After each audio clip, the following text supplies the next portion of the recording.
Hey, hey, hey, welcome to Go Game Go. We are back with another Hammer Away episode. All And right. we've got Dan Hurley with us tonight. So Hey, Stu. shall we Good take to a be look here, at you, man. man, and see what you look like? Hammer away So episode. we do Good to that, be and here. then we're going to put a big kibosh on that over there. So Dan's here. Dan and I have known each other since when? Late 90s, probably 96, 97. 96, 97. Gosh, the SLM days. Are you sick of me yet? I never get sick of you. Are you done? You're done with me, aren't you? Don't be afraid. You're done with me. You're done. So yeah, I'm really looking forward to the coming weeks. Dan was awesome enough the other day. We were just talking.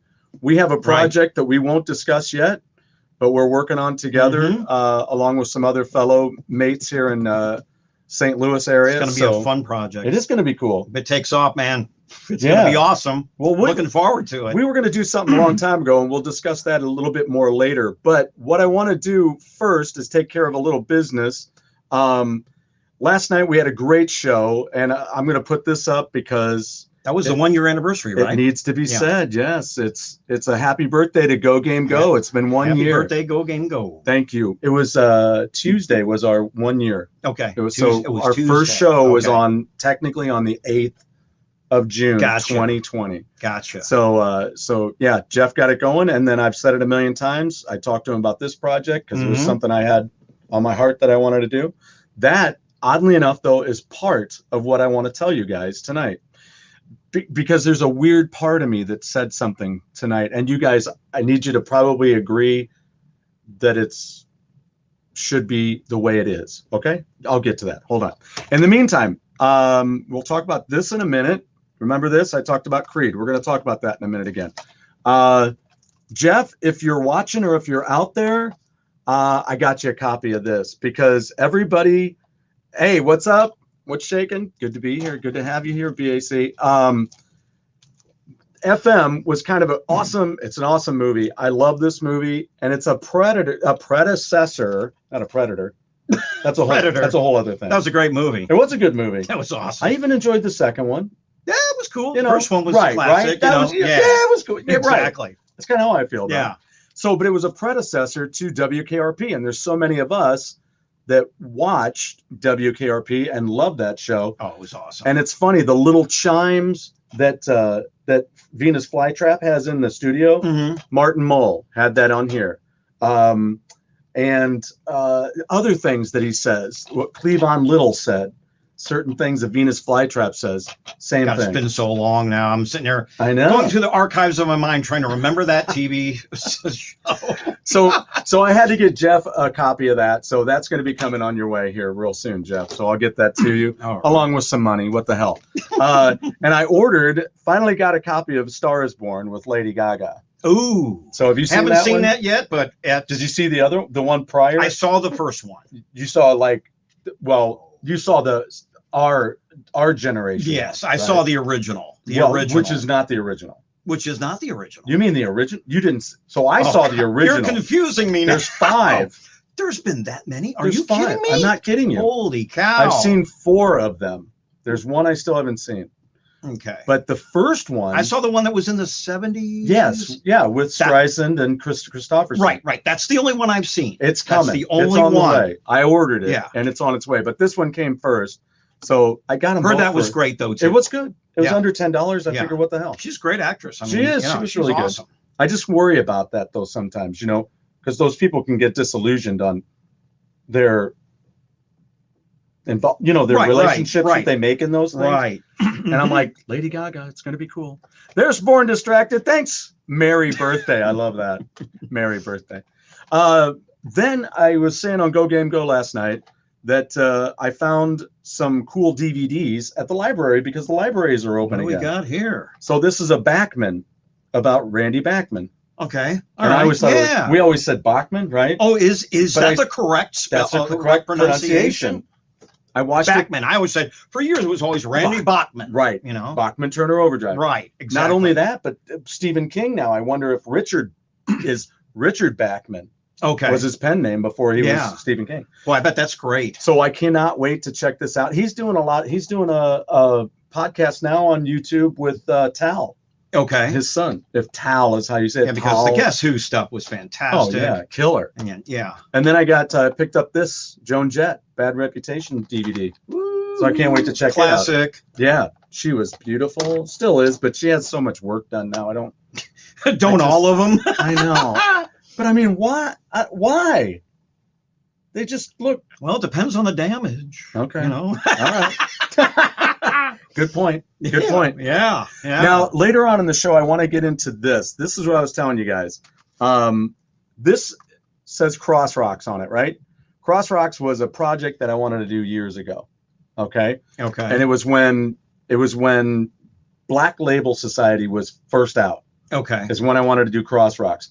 Cross Rocks, you can see here, I even wanted to have a website with everything on it, blah, blah, blah. So I even made multiple CDs of, can you read what it says there? Rare 80s AOR tracks. Ooh. So we'll talk about these after we're done with your stuff, right? Yeah. Because this is stuff. Hey, I'm game. Anything you want to talk about tonight, I'm game. And this guy and I. Because it's Go Game Go. It is Go Game Go. That's pardon the pun there. That's my mother channel to hammer away. All right. It's just cuddly. Hammer away. It's just cuddly. Okay. All right. So, but Dan and I always find something to talk about when we start talking about music. All of a sudden, we're like, holy crap, you like that too, or you knew about that, or whatever. Yeah. So I know that Dan will be back. So there's a lot of stuff that probably he came in on his mind. He's thinking we'll talk about all that. But this is only like 3 days in the making. I mean, I just found out like what was it, Monday that we talked? Yeah, because I'm a dick that. I'm going, man, it's like, you got 3 days. You want me to play music? It's like, I really need to be kind of prepared for that. I've never been live. I don't want you to do anything. You're a grown-ass man. We'll do it another time. Whatever the hell you want to do. We'll do it another time. We'll do music another time. But tonight, we're going to just have some good music talk. Yeah, I want you to go home feeling respected and feeling like a grown-ass man. Yeah, I will. I ain't going to tell you got to do nothing. We're good. All right, so what you got cooking? What you want to hear from me tonight? Well, I just kind of want to talk about what we talk about when we have our local artists in here. Okay. When did you start playing guitar? Oh, wait a minute, wait. Okay, you guys know I'm being illegal right now. You almost did it. You almost got away. Did what? You almost got away without a lightning round. We can't let him get away without a lightning round, can we? I want to know what this lightning round thing is before we get to the real content. Yeah, this is where I have my lightning round questions, and I will pull lightning round questions on you. What was your very first album that you got? Oh, are you kidding me? Not like, oops, I fell into a record. I can tell you my first concert. Super Jam 1976. Ted Nugent. Okay. Jeff Beck and the Jan Hammer Group. What? Yes. Fleetwood Mac. Holy crap. And Jefferson Starship with the original Papa John Creech on violin and Marty Ballin singing before Mickey Thomas was in the band. Yeah, so this was this 1976. Dragonfly? I believe Red Octopus. Red Octopus was just released. Yeah. Released. Fantastic Ride show. the Tiger. I was like 15 years old and I'm going, whoa. I'm at Busch Stadium. Never been. My first concert, there's like 80,000 people there. Wow. And got to see 4 iconic classic rock groups. Who'd you go with? I went with the guy that I was playing in a band with at the time. It was a drummer. I can't even remember. His name was Doug Tipton was his name. Doug, if you're out there. This guy named Doug Tipton. Anyway, we both went. I was 15. He was like 2 years older than me, so I couldn't drive.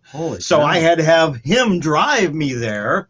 We go to Busch Stadium. It's the first Super Jam concert in St. Louis. Inaugural show.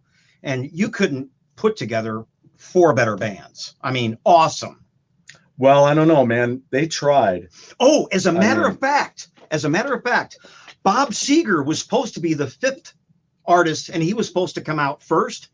And Ted Nugent came out all mad because he had to be the first guy, and he didn't want to. And it was so funny. We're going to blow up the PA system, and we shouldn't be the first. And he was like mad. I couldn't believe it. It was funny. Is that where he got more of a reputation as Terrible Ted? Probably so. Did they call maybe at that time? Maybe they call him Testy Ted. Maybe so. Boy, he's testy. Because Uncle Ted came later. When he got a little bit older and a little more mellowed out, he kind of gave the name Uncle Ted. But fantastic. First, that was my first concert. But first album, gosh, I mean, I could tell you all my albums and what I got. But you don't remember what, like Kiss Alive was mine. And I've told it on here a million times. You're making me feel really embarrassed now, not knowing what my first record was that I bought. Do you want to know what Mike LaPon's was? Oh, from Symphony X, yeah. Village People. Are you kidding me? I'm not kidding you. That's hilarious. I know, right? Here's this prog rock bass player, Yngwie Malmsteen, Dream Theater, and Village People is his first record. But it's disco, and who the only guys who really had fun in those days. There was probably some cool bass player. Well, there you go. That's probably where you learned how to slap. It wasn't the drummers. Exactly. But yeah, I mean, I can tell you some of the early records that I was into, and a lot of the early stuff that I listened to. I'm just going to give you kind of a bullet point. Yeah. I was really into Robin Trower. The earliest one that I can remember was Bridge of Sighs. Two Rolling Stones, Day of the Eagle, Little Bit of Sympathy. Those songs are so iconic because it's like that's kind of what I cut my teeth on. I started playing guitar when I was 12. Gotcha. Good. Okay. And if we want to get into that, and that'll lead into some of the albums. Well, I still got to finish the lightning. Oh, yeah. Okay. All right. Well, all right. I'll hold back. So album and concert. I stole your thunder. Okay, you're okay there. You're still okay. It all depends. Like some of our lightning rounds have taken 15 minutes, and y'all know this. My millions of viewers out there, you know this. It's gone to an hour and a half. Me and Toby Jepson went almost an hour, or we did go an hour and a half on a lightning round. That's a lightning round. Gosh. All right. Well, okay. What's our next step? How did you feel about 8-track tapes? I hated them. Absolutely despised 8-track. Is there anything worse than an 8-track tape? Well, in music, nothing's worse than that because for two reasons they're horrible. Here's horrible number one: being a musician, the quality was terrible. Mm-hmm. The high end was gone. They just sounded muddy for starters. Mm-hmm. Number two, the song's going on. You're on track one. The last song fades out. And then it fades in again. It's like, are you kidding me? I hated that. I absolutely despise that. So, okay, wait a minute. So there's your assessment of 8-track tape. So what 8-track what moment in what 8-track do you remember right off the top of your head? What's the first thing you think of a transition? Okay, the one that comes to mind is my dad it was a jazz guy. Okay. And I never was a jazz player. I pretty much grew up rock and roll and then kind of went into classical. And I'm going back. But anyway, he had an old Miles Davis 8-track tape in a silent way. Yeah. So the first song was called A Silent Lane. So it's just cooking along. Yeah. And that really nice trumpet going on. Sure. Everything fades out. It's like gone. And then it comes back. It's like Miles Davis. What a great musician, great iconic jazz trumpeter.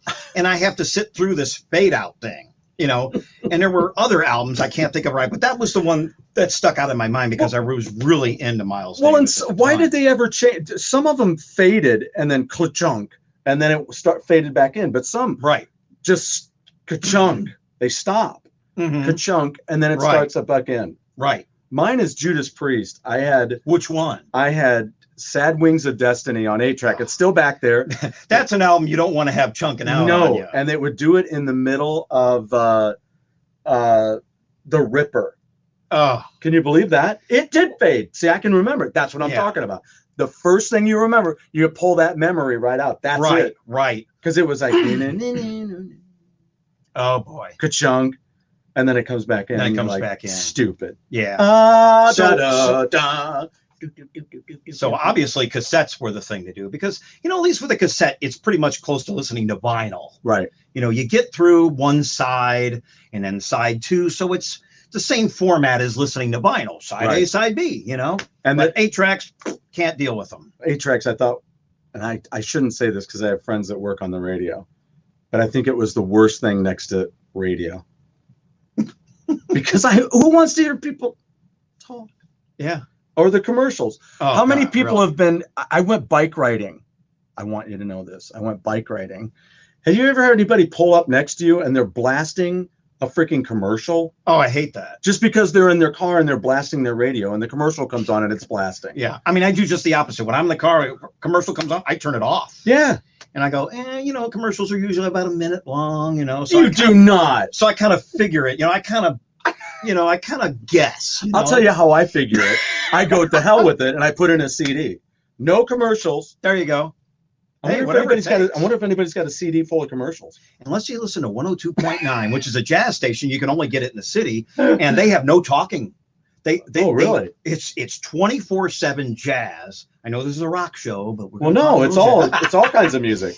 And what's cool about 102.9 now, if all you folks that live in the county, unfortunately, it doesn't come in. It's a weak station, but if you live in the city, dial into 102.5. It's jazz 24 hours, and there's no talking. The only time somebody talks is because by law, the FCC says you have to have a station. Correct. Station identification. This is 102.9. And that's it. But it's awesome. Wow. No commercials. It kind of reminds me of what Guy listened to. I mean, because whenever we'd finish up at a gig, I don't know what anybody else listens to when you're leaving a gig. Look at this. Get the Knack on 8-track had the songs in the wrong order. Wrong order. That's what happens, Jeff, when you do 8-tracks. It's a nightmare. And Jeff, I thought about you today and I took a picture because one of my favorite bands that I got into that put out an album in 1979 during WKRP, their second season. That's when the Knack came out with Get the Knack. Okay. So they had a Get the Knack poster on the door at first or next to the door. Right. And then on the second season, it moved down next to the door, closer to the floor, but on the bottom of the door, City Boy. Oh, yeah. There was a City Boy poster from the day the Earth caught fire. So, I remember a little tidbit for you just when you mentioned the Knack. On City Boy, I just wanted to make a quick comment. I remember when you mentioned them earlier when we were talking, I remember that band in high school because I never listened to them, but some guy brought in the album. Have you ever heard this band, City Boy? You know, and I go, I never heard of them. And then I got a chance to get exposed to a lot of music that really never got on the radio. Yep.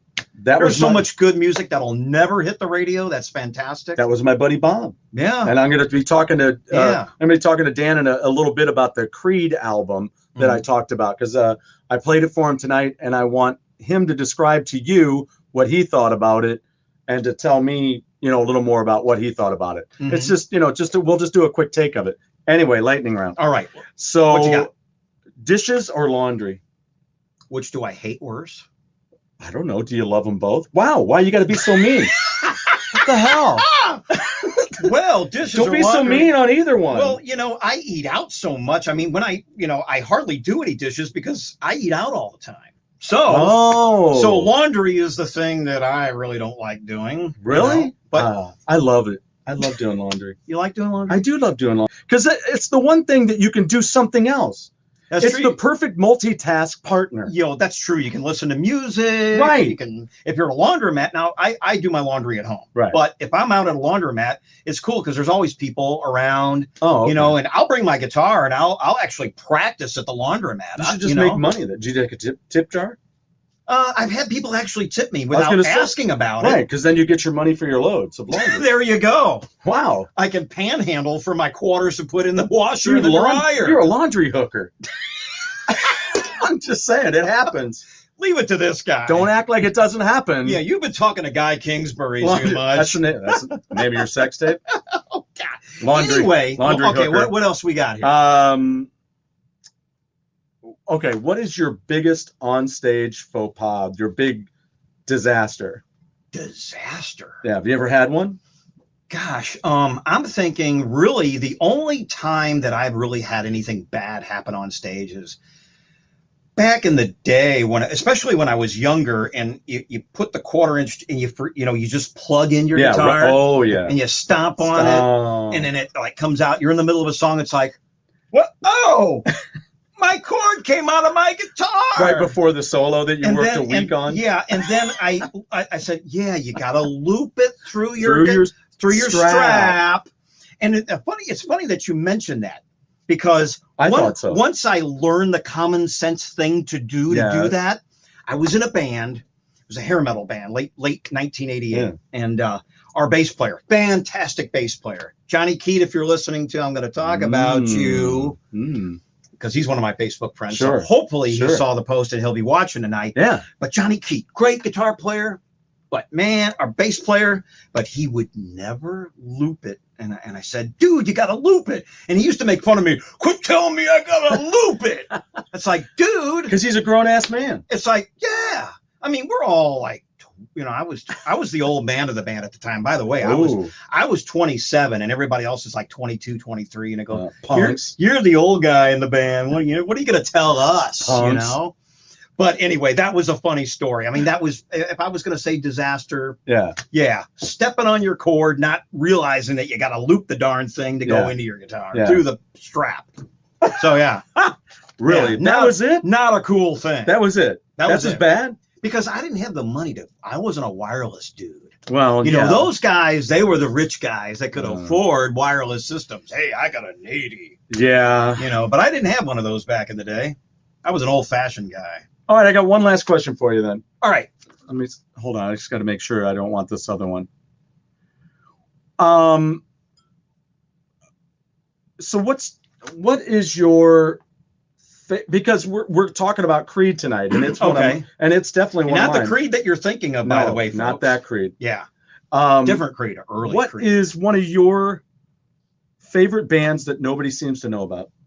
Oh gosh, well, it depends on the era because, like, and I'm going to open that. I'm going to open that up to these guys too. Tell me about a band that you love that nobody seems to know about, because if you love it, all you millions of viewers out there, if you love it, then everybody else needs to know. You can put it right in the chat, right where you subscribe in that area. Okay, I have to default to my favorite guitar player, if it's okay. Frank Marino and Mahogany Rush. I mean, unless you're a guitar player and you go back, you know, I'm age 59 now, so I'm 59 years old. I'm going to be 60 in October. Really? Hey, how about that? So anyway, so Frank's about 66, so he's a little bit older than me, but he was the guy that I always was into, and I got introduced to, or I'll make this a real quick story because I know we're I got introduced. You wanted to talk about him anyway. Yeah, because Frank Marino, you know, he was one of those guitar players where even most people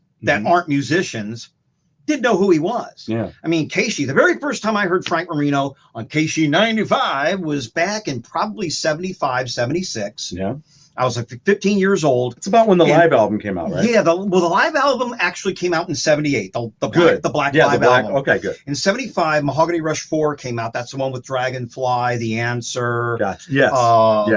Man at the Back Door, Jive Baby. There's a bunch of great songs on that record. But the very first song that I recall Casey playing was off the second record, Child of the Novelty. And it was called A New Rock and Roll. And I'm going, oh, yeah. Man, all this phase shifter and flange and all this guitar work and the singing. And I'm going, this dude sounds like an Italian Jimi Hendrix. Oh, wow. Because that's how I dubbed him. Right. I'm going, he sounds like Jimmy, kind of, but he's like more complex, and he's from Canada and he's from Montreal. And then I started listening to other Canadian bands like Rush and Moxie, and we could go on and on Max Webster. Oh, Max Webster. I mean, we could go on and on about Canadian We'll rock, be talking about Max Webster here in a little bit. And we'll get to whatever you want to do.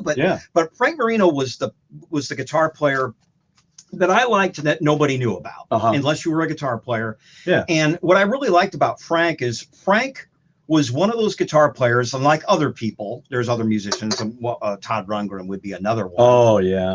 Is you never could put Frank in a box. Frank was everything. Nobody wants a Frank in the box. That's like, oh God, another guy, Kingsbury. A plug there. No, but anyway, I can't help it. No, but anyway, Frank was one of those really versatile musicians. I mean, if you listen to a Frank record, doesn't matter which one it is, especially the later stuff. Once you get like to the fourth album onwards, he was hard rock on one song. He was kind of psychedelic on another. He was blues. He was funk. Yeah. And not only that, when you get like to 1979, when he came out with Tales of the Unexpected. Oh, right. He did a jazz tune on there, the title track, Tales of the Unexpected. I'm going, wait a minute. I thought he was a rock blues funky guy. Yeah. And then he's playing these jazz chords, and then he's got this killer solo at the end that sounds like Joe Pass on steroids or something. It's really fast, it's clean, and Frank got a great sound. I mean, he built his own pedals. Who would you?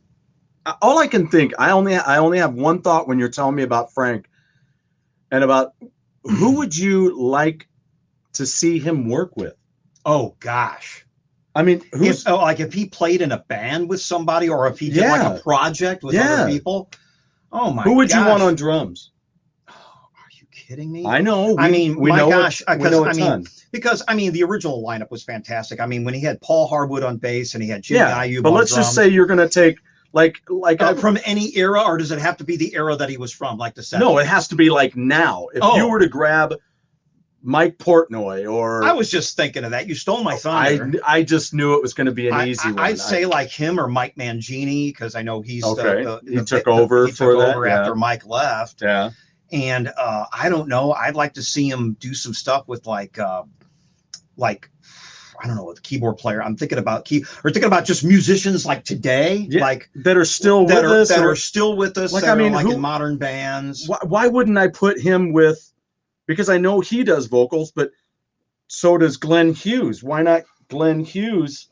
That would be cool. I'd like to see Glenn Hughes playing bass and singing, Frank Marino on guitar. Because every style of music you just told me, and I know this as well because I'm into Frank Marino because of my friend B, my buddy Steve back in my hometown. Right. He's the one that turned me on to the live album. Right. And then Guy is totally into him. So then I was all into him. But you said blues, funk, rock, metal, all of those things, and jazz fusion. And who else has done that? Glenn Hughes. Yeah, Glenn Hughes. Yeah, you're right. Not that I've listened to a lot of his music. I listened to a lot of stuff he did. He has done it all. But when he worked with Pat Thrall, yes, Hughes Thrall, the Hughes Thrall, fantastic stuff. Yeah. It just doesn't get any more versatile than Frank. I mean. There's so many great musicians out there, but a lot of musicians, and I think this is the record company's fault. They pigeonhole you. They say you got to play this stuff, and everybody gets kind of lost in one genre. And it's kind of funny that we're talking about that, because I was watching a Frank Marino interview, and he was talking about the record companies, and he said, Frank, we don't know how to sell you. You're this one song, you're the other song, but he managed to put out all this music over the last 40, 50, almost 50 years now. When's the last album he did? Oh, gosh. I know that he did another live album in early 2000s. It was a double CD. And, of course, he's got the Night at the Agora Theater, which he just released, last year? Yeah. The DVD. It's like an 8-hour DVD. It's crazy how much music is on there. He's got music on there that he never did live before. Yeah. Like stuff that he did off of World Anthem and just a fantastic. Wow. I've heard different cuts off of it, but Frank is just and everybody's got their opinion, right? But the thing that's cool about Frank is he did what he wanted, and the record companies kind of complained about it, but they never really dropped him. I mean, I think he was in the early days. What label was he on? Was he on Columbia? He was on a major label, and then they dropped him eventually, and then he went to another label later on. Yeah, it was Columbia. He was on CBS Records. CBS Records, because that live album is on CBS Records. Right. Okay. It's got the red label. Right. It's a CBS. Okay. That's what I thought. Which I said on the show before that I'm gonna rewatch. I'm gonna go back and rewatch the first season of WKRP, because I want to start taking notes on all the things that are around, like remember the Gods? No, biker band. No, started in 78, 77. I'm not hip to those guys. Wow, you should be. Okay, so I'm going to turn you on to that. All right. And cool. Angel, of course, On Earth as It Is in Heaven was out when that show started, and on the wall in Andy's office there's the On Earth That Is in Heaven. So we're looking like 79. Yeah, 78, right. Yeah, that was the third record. Angel, Hell of a Band. It was. On Earth Was in Heaven. Yeah, because I always thought that White Hot, just for some reason that in was my the head, fourth record. Yeah, but that was the next one. Yeah. Yeah. Gotcha. So anyway, but I'm going to do little notes. But I showed the album of the Gods on here. I've had it on vinyl for years, right? Okay. So then I put it up on the screen. The next day, on Friday, I was watching the show and I realized the album poster is up on the wall of that album. So there was some things that I knew about that I didn't know that anybody else knew about was on WKRP. They put little, like product placement in a movie. Yeah. There's all this little stuff like City Boy. Who the hell heard of City Boy? Yeah. But the damn poster was right on the door. When Carlson, you got to think for City Boy. You really mentioned them a lot of times tonight, eh? Well, I'm just saying, yeah, it's kind of funny. I couldn't believe I just saw it today on that episode. Okay, and I knew it was the day the Earth caught fire because the logo changed throughout their career. It wasn't always the same. Right. So on that, and it's got this metal sheen to it, right? Because that's what that album was. The day the Earth caught fire had a motorcycle on the front. It was a painting, beautiful painting. That's the reason I bought it. That and Mutt Lange produced it. So, and we can talk about that some other time because City Boy is amazing. More lightning rod questions? No, that's Are we it. done? We're done. That was 5 questions. All right. So boom. All right. But no, Frank Marino though, that's an interesting thing. I have a gentleman who pops in here periodically, and look at this. My favorite band is Skillet. I've listened to for 20 plus years. I've listened to a number there. I'm not a big fan of them, but I watched some of their live shows on YouTube. I like watching a lot of live rock. Right? They're pretty good because they're mainly a Christian. Still, mainly just they're a Christian band. Yeah, they are. Yeah. And I met their early guitar player. Okay. What's his name? Eric. He took off and did another band early on in Skillet's career. I mean, this is like 3 albums in or something like that. Okay. And then he appeared up in North County in that band at a big revival concert thing. So that was kind of wild. Yeah. There's my buddy JD. JD is a guitar player and he lives out in Washington, D.C. Okay. He was on the show last night. All right. So he and I see eye to eye on a ton of things, and he's got a Frankenstrat. Oh. Yeah. How cool is that? Yeah. And Colin was the lead singer of Men at Work. Born Distracted said he likes Colin Hay. Great singer. Did you like his solo stuff? I mean, I never listened to any of it, but as a singer, gosh, that guy, I wasn't a huge Men at Work fan, but Colin Hay was a great vocalist. Yeah, he was a good vocalist. I mean, he could hit those notes, and it was just the purity of his voice was fantastic. And the one person I always think of with that too is Guy. Because he plays we play Overkill, right? Do we play Overkill? No. Oh yeah, it's just Overkill. Yeah, that's what we play. Overkill. Yeah, I thought I saw you guys do that. Yeah, and that's fun. I love playing it. It's so much like Hold On Loosely though by 38 Special. Yeah. Dun dun dun dun dun dun dun. A lot of choppy rhythms. Yeah, it's the same dissension. I don't know if it's the same chords. Guy's got this thing that always kills me because he goes, I say, man, that song reminds me of that song. And he goes, well, no, actually, and he'll pick up his guitar. Actually, this song goes, and this song goes, I'm like, okay. He'll get technical about it. Just technical. I'm like, dude, stop it. I'm just saying, when I hear that, it reminds me of this. I'm not saying it's the same. Yeah, exactly. Nobody's suing anybody. I'm just saying. Yeah. But yeah, Colin Hay, great singer. So you you were in a band at 15, but when did you actually start playing guitar? I started playing guitar. Okay, now we're going to get in the nuts and bolts of my history. Hey. All right, I was 12 years old. You said you're nuts. You're going to get into nuts. 1972 was the year. We're going back to the early 70s. We're going back 50 years. I'm almost 60, so I started when I was 12. As Eddie Izzard would say, surely not. No one was alive back then. So here's the deal. What happened was my mom goes, you know how moms are in the summer. They don't want you to just sit around and you got to be occupied. So it's like, you're going to go to summer school. Okay. All right. But there's a guitar class. What do you think about that? You want to take a group guitar class? Oh, wow. Hey, I'm game. So my mom had a friend that had an acoustic guitar because I didn't have one. Oh, okay. And my parents didn't want to buy me one because I said, let's just borrow a guitar first. And if you're serious, then we'll buy you Sally's got a guitar. Yeah. We'll get Sally's So guitar. one of my mom's friends had a guitar, this cheap, it was awful. It was a Stratovox, not a Stratocaster. Not a Strat. Not a Strat. That came later. It was so less cool. It was a Stratovox.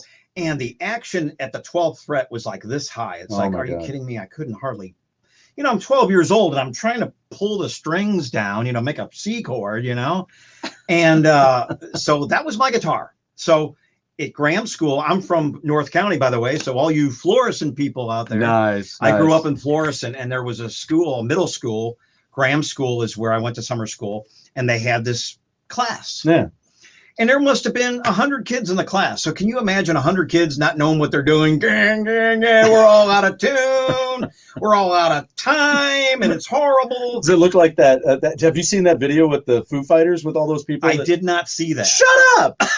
Okay. I saw the one that Robert Fripp did with the whole orchestra. Yeah. Now, that was pretty cool. Oh, yeah. No, this is like a whole I didn't see this because they wanted Foo Fighters to show up there. Okay. To play. It wasn't in Australia or something. I don't know. But there's like 1,500 people in a field. And you have multiple drummers, multiple guitar players, blah, blah, blah, but we'll show it to you. Yeah. Well, anyway, so I went through this class the whole summer. We're talking 3 months of playing, and they would have individual teachers. So you would learn in a small group, like 3 or 4 people, and there was a teacher that taught you the chords. And we had real simple chords. You had basically the lyric sheet, and she would sing the song, and then the chords were over it, and you knew when to change chords. Because at that time, I didn't learn how to read real music on a staff. That came later. So once I learned how to do that, my mom goes, hey, you progressed pretty well. So that following fall, we found a guitar teacher. My mom was looking through the newspaper and found an ad, guitar teacher teaching at in Florissant. And Bob Meyer was his name. He lived on the other side of Florissant. We lived off of Gallant Fox and North Waterford. That's kind of near the James Egan Center, if you know where that's at. And he lived about 10 minutes south off of Waterford Drive. And anyway, I took from him for 5 years, Bob Meyer. Wow. And he was quite a guitar player. He played a Strat. And I'm going, wow, I want one of those. Because I came in with my acoustic guitar. And he's playing an electric, and I'm going, I want one of those. Mom goes, at least Mom goes, you ain't getting no electric guitar and an amp until you could prove to us that you could play. I said, okay, fair enough. So I took from Bob for 5 years, so by that time, I was 12, 30, 40, 50.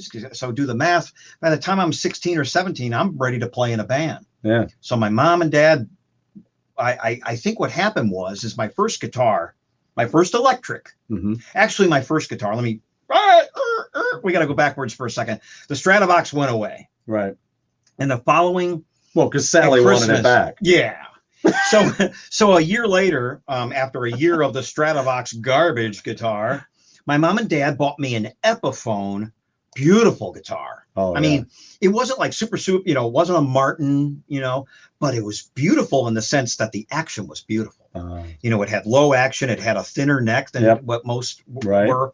Right. So it was easy to play, and I progressed a lot quicker with that. I had that for a few years.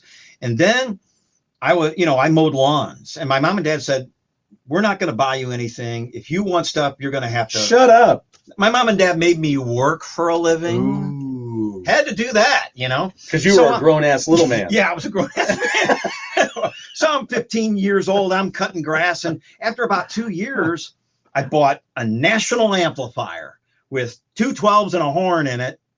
It didn't have any gain in it. It was all it was like a PA head. It wasn't even a guitar head. Oh. So there's no gain channel. It was just all clean. And I ran my first guitar, which was an SG, not the one with the PAFs in it. It had a soap bar pickup in it. It was one single coil pickup in the back, had a wang bar on it. Wow. Had that for a couple of years. Then as I progressed along, I saved more money, kept cutting grass. And then I think eventually I worked when I got to high school, I started working at a restaurant called JoJo's Restaurant. It's kind of like a Denny's, it's a 24/7.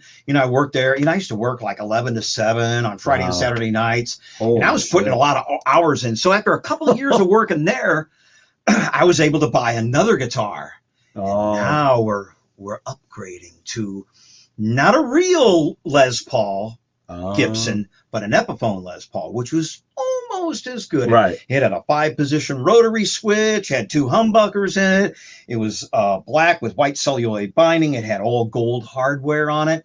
So it was basically, you know, a Les Paul custom, but it was an Epiphone version of a Les Paul custom. Yeah. So that was my guitar for the next few years, like from about 77 to about 79. Wow. Then I got a new amp. And my amp was an acoustic amp. It had 612s in it. Holy shit. It had a 300-watt head. This thing was loud. It was louder than a Marshall. I mean, this thing was too loud. Holy crap. And then I started putting together my pedal board, and I was really into Frank Marino, and I was trying to emulate his sound. And as a matter of fact, I was in a band. We did Purple Haze. And we did the version of Frank Marino's Purple Haze off the Black album. Right. I sang it and played it. And I'll never forget it because we did a gig at Flow Valley Community College. Okay. Over there off Dunn Road in North County. You remember? Remember there? Yep. And we did a show there. I remember because we all skipped school. Because you got to remember, I was in high school at the time. What? Musicians skipping school? I skipped school. I was a bad boy. You're kidding. No musician has ever skipped school.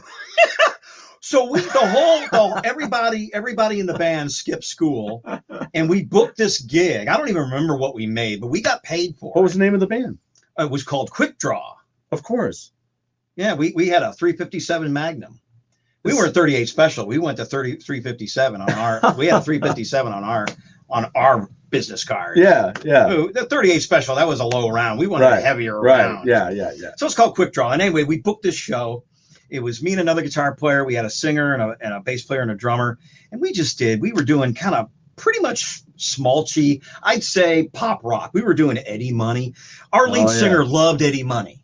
So we're doing like 8 Eddie Money songs. We were doing like Wanna Be a Rock and Roll Star, 2 Tickets to Paradise, Baby Hold On. I mean, we did all these Eddie Money tunes. Like, where's the party? Hey, can I? Or is that too late? Oh gosh, we did Trinidad. We did Trinidad. We did a couple of those of his later albums. After the first album. Yeah.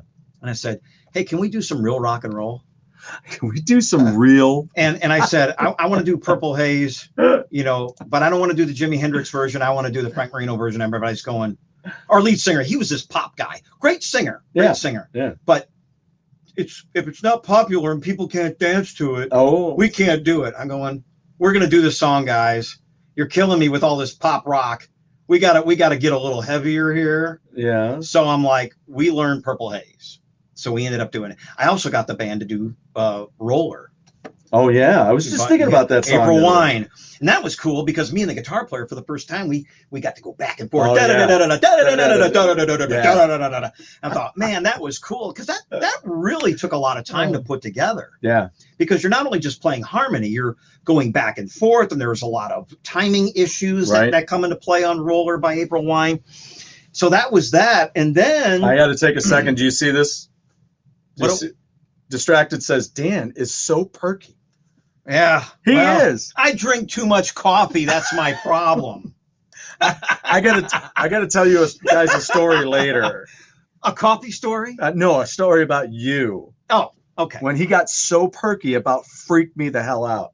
Oh, when we went to the We'll talk about it later. We'll talk about it later. Yeah, I freaked him out. And now here he says, but he's forgiven me for this rock and skull show antic that I pulled. That's what it is. That's what he said. But we'll get into that later. That's what I'm talking about. We'll get into that later. You see this? A 6x12? Holy cow! How heavy was that? That's what JD's asking. It took like 3 people to carry. It was like carrying a Hammond B3 around. Holy shit! It was unbelievable. I mean, this thing was so big. I remember when I was in high school, my mom. She had to go to work, and my mom had a 1975 Ford Maverick. Oh my! Now anybody knows that a Maverick has a small trunk. We put this thing in the trunk, and 4 or 5 feet of it's hanging out the back. Yeah. Over to my friend's house, and then we took it out, and then my mom went to work, and then I rehearsed the rest of the day. But that 612 cabinet, that acoustic amplifier, was ridiculous. It was like carrying around a coffin, for heaven's sakes. That 3 people had to handle. Yeah, it took like 3 people because you had one guy on each end, and that was so heavy you had to make sure, you don't want it to, it was crazy. Did anybody really hate doing that? Did the rest of the band have to help you do that? Nobody really mind doing it. It was because back in those days, we didn't have the pedal. Guitar players now are like, hey, I'm just going to plug in my pedal and just go straight into the PA. It's like, yeah, we used real guitar amplifiers back in the day. I do want to check out. What's this other JD? I'm not sure. Do you know what he's saying here? FF Mass guitar thing was Italy, I think. Do you know what that is at all? Oh, I'm not sure JD, what you're referring to. I need you to explain. If you don't mind taking a moment and explaining that. We want details now on FF. Yeah. Okay. FF Mass. Okay. Guitar thing was Italy, I think. But anyway, to continue the story, my career, we're into Dan's career here. Well, anyway, so I had the Les Paul, and I decided I want a Strat. Yeah. Because I liked more of the Frank sound, and I started kind of getting into Ritchie Blackmore. I was really starting to listen to a lot of Deep Purple. Well, what was one of the first songs that you were learning when you were back learning? When you get out of that big class of 100? Okay, like my first electric. Yeah. Like going back like the SG guitar with the single pickup. Yeah. I was like into Bad Company and, learning a lot of the, Feel Like Making Love, some of the other tunes. Can't Get Enough. Yeah. I started that. I kind of cut my teeth on Mick Ralphs. Because I mean, I don't know if I would know who I was. And then later on, I kind of got into some other stuff. By the time I got my Les Paul, then I was starting to get into a little bit of, I started listening to Styx and Kansas, and I started learning those guitar riffs and stuff like that. And then by the time that I got my Strat, which by the way, I didn't have a Fender Strat, I had a Suntech Stratocaster. Oh, okay. Suntech was a company that wasn't in business very long. They started making guitars in '79. Mm-hmm. And get this, nobody's going to believe this for a minute, but I bought this Suntech Stratocaster at Hamilton Music in Jamestown Mall in Florissant. Do you remember Hamilton Music? No, but I know where Jamestown that's Mall right, because is. that's right. You were up in, you hadn't come to St. Louis yet. Mm-mm. You're still in Central Illinois at that time. Yes. So anyway, what happened was I bought this guitar. Oh, that's what he's saying. The Foo Fighters thing was in Italy. That's right. Okay. It was a town in Italy. About they wanted the group guitar the class. Foo Fighters wanted them to come to Italy. Gotcha. Yeah. So go ahead. Well. Anyway, there's an interesting story that I got to tell you about the Stratocaster. I'll try to be quick because I know we're trying to move. We're on a time schedule here. Go ahead. No, but anyway, so I had my Les Paul, my Epiphone Les Paul, and I'm graduating to the Strat. And so I was scared to tell my mom and dad I bought this thing because they're like really picky about how I spend my money. And I bought this guitar with my own money. Were you still doing this is high school. This is like, and you're still in the same band? Yeah, I'm still. Okay. The band had changed a lot of members, over the years, like from '78 to like 81. Wait a minute, that's something else new. Bands changing members? I don't know. Is that something that happened? Yeah, yeah. And it's painful when you have to keep changing. It is. It sucks. It sucks. But anyway, so what happened was I went to Jamestown Mall, and I fell in love with this beautiful Strat. Mm-hmm. What color? Because it was all natural. Oh, I got you. With a clear finish. It was beautiful. It was made of, it was sandwiched. Like when you show it to the side, the cross-section view, the middle was maple. Wow. And then the bottom and the bottom third and the top third were made out of mahogany, but it was stained walnut. Holy crap. And then the middle was hard maple. And then the neck went all the way through the body. Oh, it wasn't a bolt-on it was not a bolt-on like a traditional Strat. Right. So this neck goes all the way through the body. And you don't have it anymore. I still have it. You do? It's in mothballs. It's got mold on it. I opened it up. It's been sitting there for like 30 years. I'm gonna get it out of mothballs. By the way, I'm gonna have it going. Yeah. Because right now, if you open it up, you'd see green slime all over it because like mold's been growing. It's been in the basement for 30 years, so there's been some.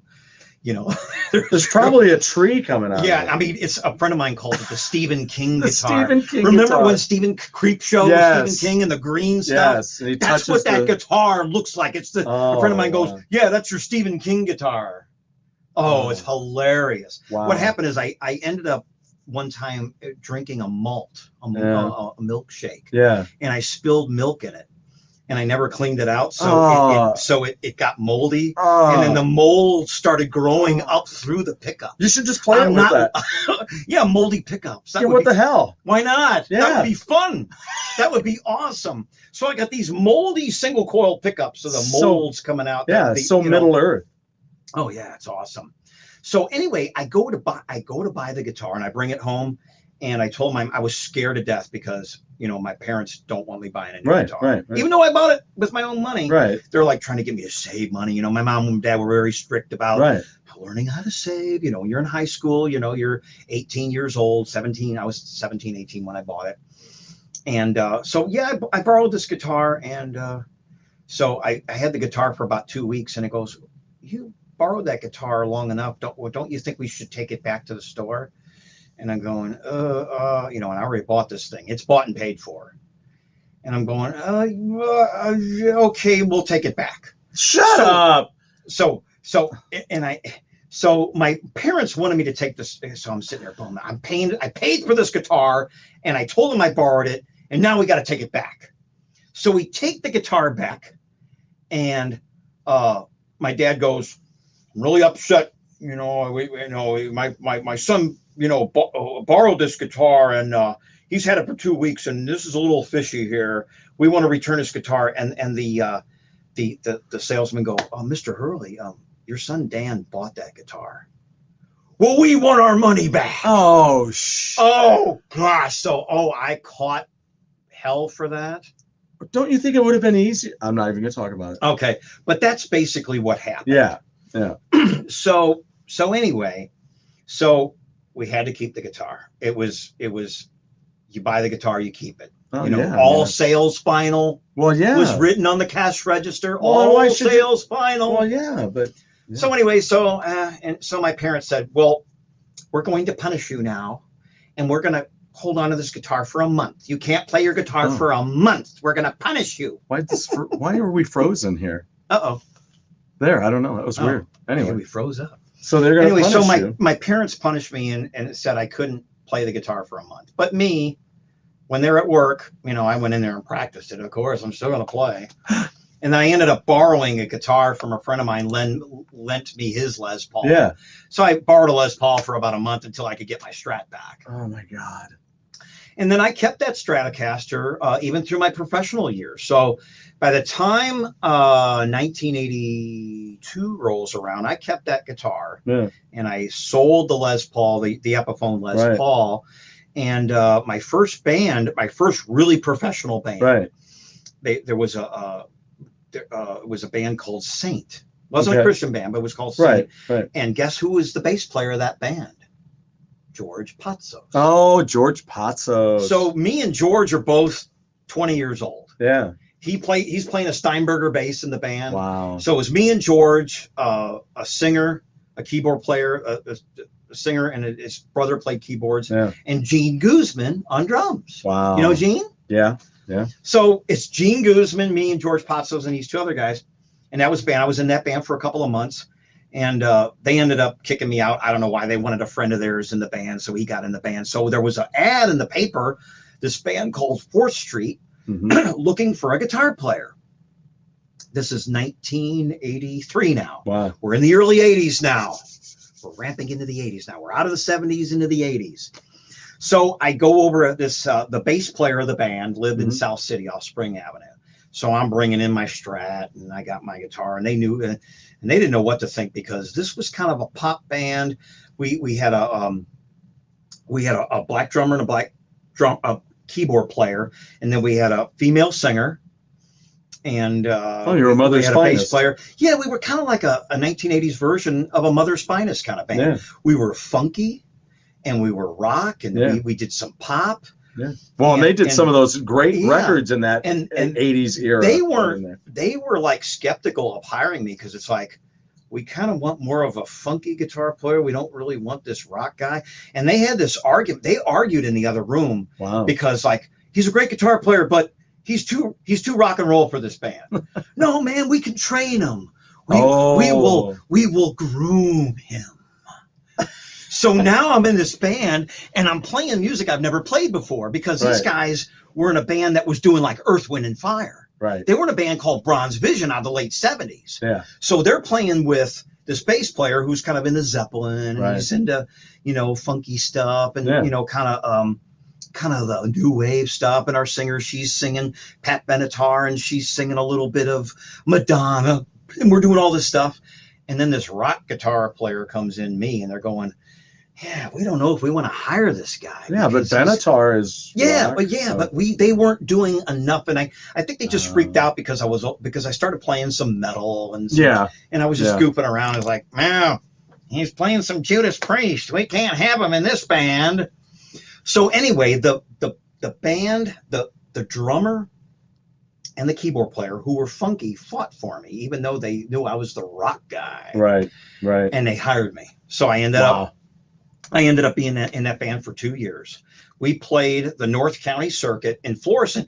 Now, back in those days, kiddies, we played one club 5 nights a week. You would get hired at a club. We used to play at a club in Florissant called Speakeasy. Mm-hmm. Anybody remember Speakeasy? They may, yeah. And there may be a few people that know that. But anyway, Speakeasy, like a lot of other clubs in Florissant, you'd set your stuff up on a Tuesday night, and then you'd play all week, every night. You never had to move your stuff. Right. You bring in your PA, everything's set up. You set up one time, and then you tear it down. How much would you make a night? Now, back in those days, I can remember gas was pretty cheap back in those days. What was it, 50 cents a gallon? Oh, not that cheap, I don't think. It was back in the 80s? It was less than $1 a gallon. Okay. In the early 80s. So, we're talking 40-ish years ago. Yeah. Gas was cheap. I'll have to go back. I'm having brain farts now trying to remember what things cost back in those days. But we weren't making that much per night. I mean, we were a 5-piece band, and I think at the end of the week, like for the whole week, I think I made $250 for the whole week. We were making like $80 a night. Okay. But back in those days, when gas wasn't that expensive, do the math, the cost of living was a little different. So you could get away with not making that much per night. Mm-hmm. We were making less than $100 a night per member. Right. So I think we were making per night, I think $200 to $250 a night. Wow. But they'd hire you 5 nights. Sure. Right. Right. And then we played at Stuart Anderson's Cattle Company. And that was a really cool gig because it was this cool steak restaurant. And they had a bar, and you'd come in, and there was a bar, and then the band played up on a bandstand. And what was cool about it, what was weird about it, is after every song you had to stop because a little red light would go on stage, and you'd have to say, "Oh, I believe we have some tables," because then the concierge or the gal, that the hostess at the stand would have to go, so and so party of da da da da. So we had to stop every song because they had to name that's great. The people's table was ready. Yeah. It was very cool. And that gig, you would play 2 weeks, sometimes 3 weeks. Yeah. You would play Tuesday through Sunday. You only had one night off. So you would literally play 18 days at the same joint all 3 weeks in a row. How often would you change your set list? We played the same set list every night. Was that gross or what? It got boring. Well, yeah. But the thing of it is you always had different people each night. I mean, and we did learn new songs. We didn't we weren't so horrible that we, lazy that we didn't learn. Well, yeah. Songs, I mean, I got a buddy of mine who plays. He's played in a band. But we got darn good at them. Well, yeah. He'd played in a band for 2 years, and they'd never changed their set list. Oh my gosh. Yeah. Now we tried to learn at least like a couple of songs a month. Right. Or 2 or 3 a month. Right. That way, over the course of about 3 months, you actually learned a new set. And you could places. Right. But back in those days, it was amazing because you played at the same club 5 nights in a row. Right. Now we live in the era of the one-nighter. Yeah. Right. That's been going on for a while now. Yeah. So that just goes to show you how things have changed in the last 35 to 40 years. Well, and look at this. I wanted to show you this too. JD said his first rental guitar was a Memphis Explorer. Oh. First purchased guitar was a Yamaha Strat with imitation Floyd double locking tremolo. Was pretty decent for the money, he said. Yeah. He says, what is your favorite current guitar? Well, I have 2. I still have the old Strat with the mold growing out of it that I got to fix. The old mold. But I actually, we're fast forwarding a little bit, but in 1987, I bought a Charbel Jackson. Oh yeah, I remember It's that. got a Kaler whammy bar on it. Yeah. It's got stock pickups on it. It's got 2 single coils, and then it's got a stock humbucker in it. Yeah. And that's been I've had that for years. I'm actually going to put some new pickups in it here shortly. Wow. But beautiful guitar. Plays fast. I mean, you can shred on it. Which is going to be important coming up. Yeah, it's going to be very important for that he said guitar player. His favorites is his EVH Frankie Relic and his PRS Dusty Waring Floyd. Oh, yeah, Floyd Roses are great, but I didn't like them because they were just. I well, feel like I'm pushing. Yeah, there's a lot of people. But the Kaler was spongier. I prefer the action of the Kaler. It's everybody has their whammy bars that they like. I know. Distracted says that they wish they could play instruments. I can't stay in rhythm anyway. It is important. Yeah. Rhythm is important. Rhythm and riffs are important. Never forget that. Let me see here. That got posted in there again. As long as you love music, the fans are just as important, right? Oh yeah, that's true. That's so. Thank you for saying that, JD, because I don't know that a lot of people. I don't know that a lot of people think to say that to people. Yeah. Who say that they can't play. So that's wonderful. Thanks for saying that. I really appreciate I was in that band for 2 years, from 1983 to 85. Okay. And there was a lot of drama in that band. The bass player and the singer were both married to 2 different people, and they started kind of like messing around, and both the spouses found out. Well, we had a Fleetwood Mac situation going on. Yeah, you just got to be careful. I mean, because that stuff. Yeah, that was crazy business, man. And it just, because me and the drummer and the keyboard player are going, man, we got to stop the shenanigans. So we ended up firing them both. Right. And it was their band. Keep in mind, the bass player put this band together. Right. We ended up firing him and the singer, and we ended up getting a bass player, Hunter Springer, great bass player. He graduated from Webster, great jazz player. Yeah, wow. And he played in the band for briefly. And then we had Bob Beer, another guy that was a great bass player. He played like Stanley Clarke. Oh, geez. We did Rock and Roll Jelly, and he just nailed that thing. And it was fantastic. Bob Beer was a great bass player, played in Alembic. What was your least favorite song to play in that band?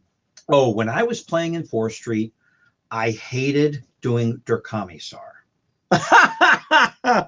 Hated that song. And I think the reason why I hated it wasn't so much the song that I hated, but they did it in a key where I had to use a capo. Come here.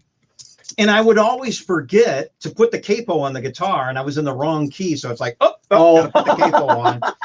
And I said, you guys, we need to drop this song because I hate having to remember to put this, because I'm an anti-capo guy. Hate them. Really? I know there's a lot of you guitar players out there, especially acoustic guys, that like to use capos. I despise them. I will never, ever, ever buy one.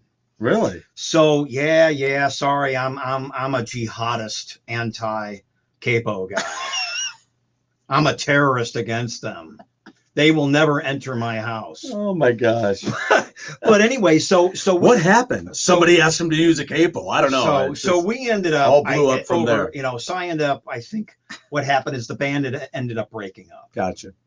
And the drummer and the drummer and the keyboard player, they actually went and formed a band called Train Yo Dog, which had Randy Hetledge in it. Oh yeah. So all you guys out there that know Randy Hetledge, after I left, I was replaced by a much better guitar player than myself. Oh man! Because any of you out there that know Randy Hetledge, he's very good friends with Steve Vai, and Randy's a shredder, great guy, funny guy, absolutely amazing guitar player, and the bass player, I mean the drummer and the keyboard player that I played with in 4th Street, they ended up putting a band together with him, and I think Hunter Springer kind of went on and they formed that band.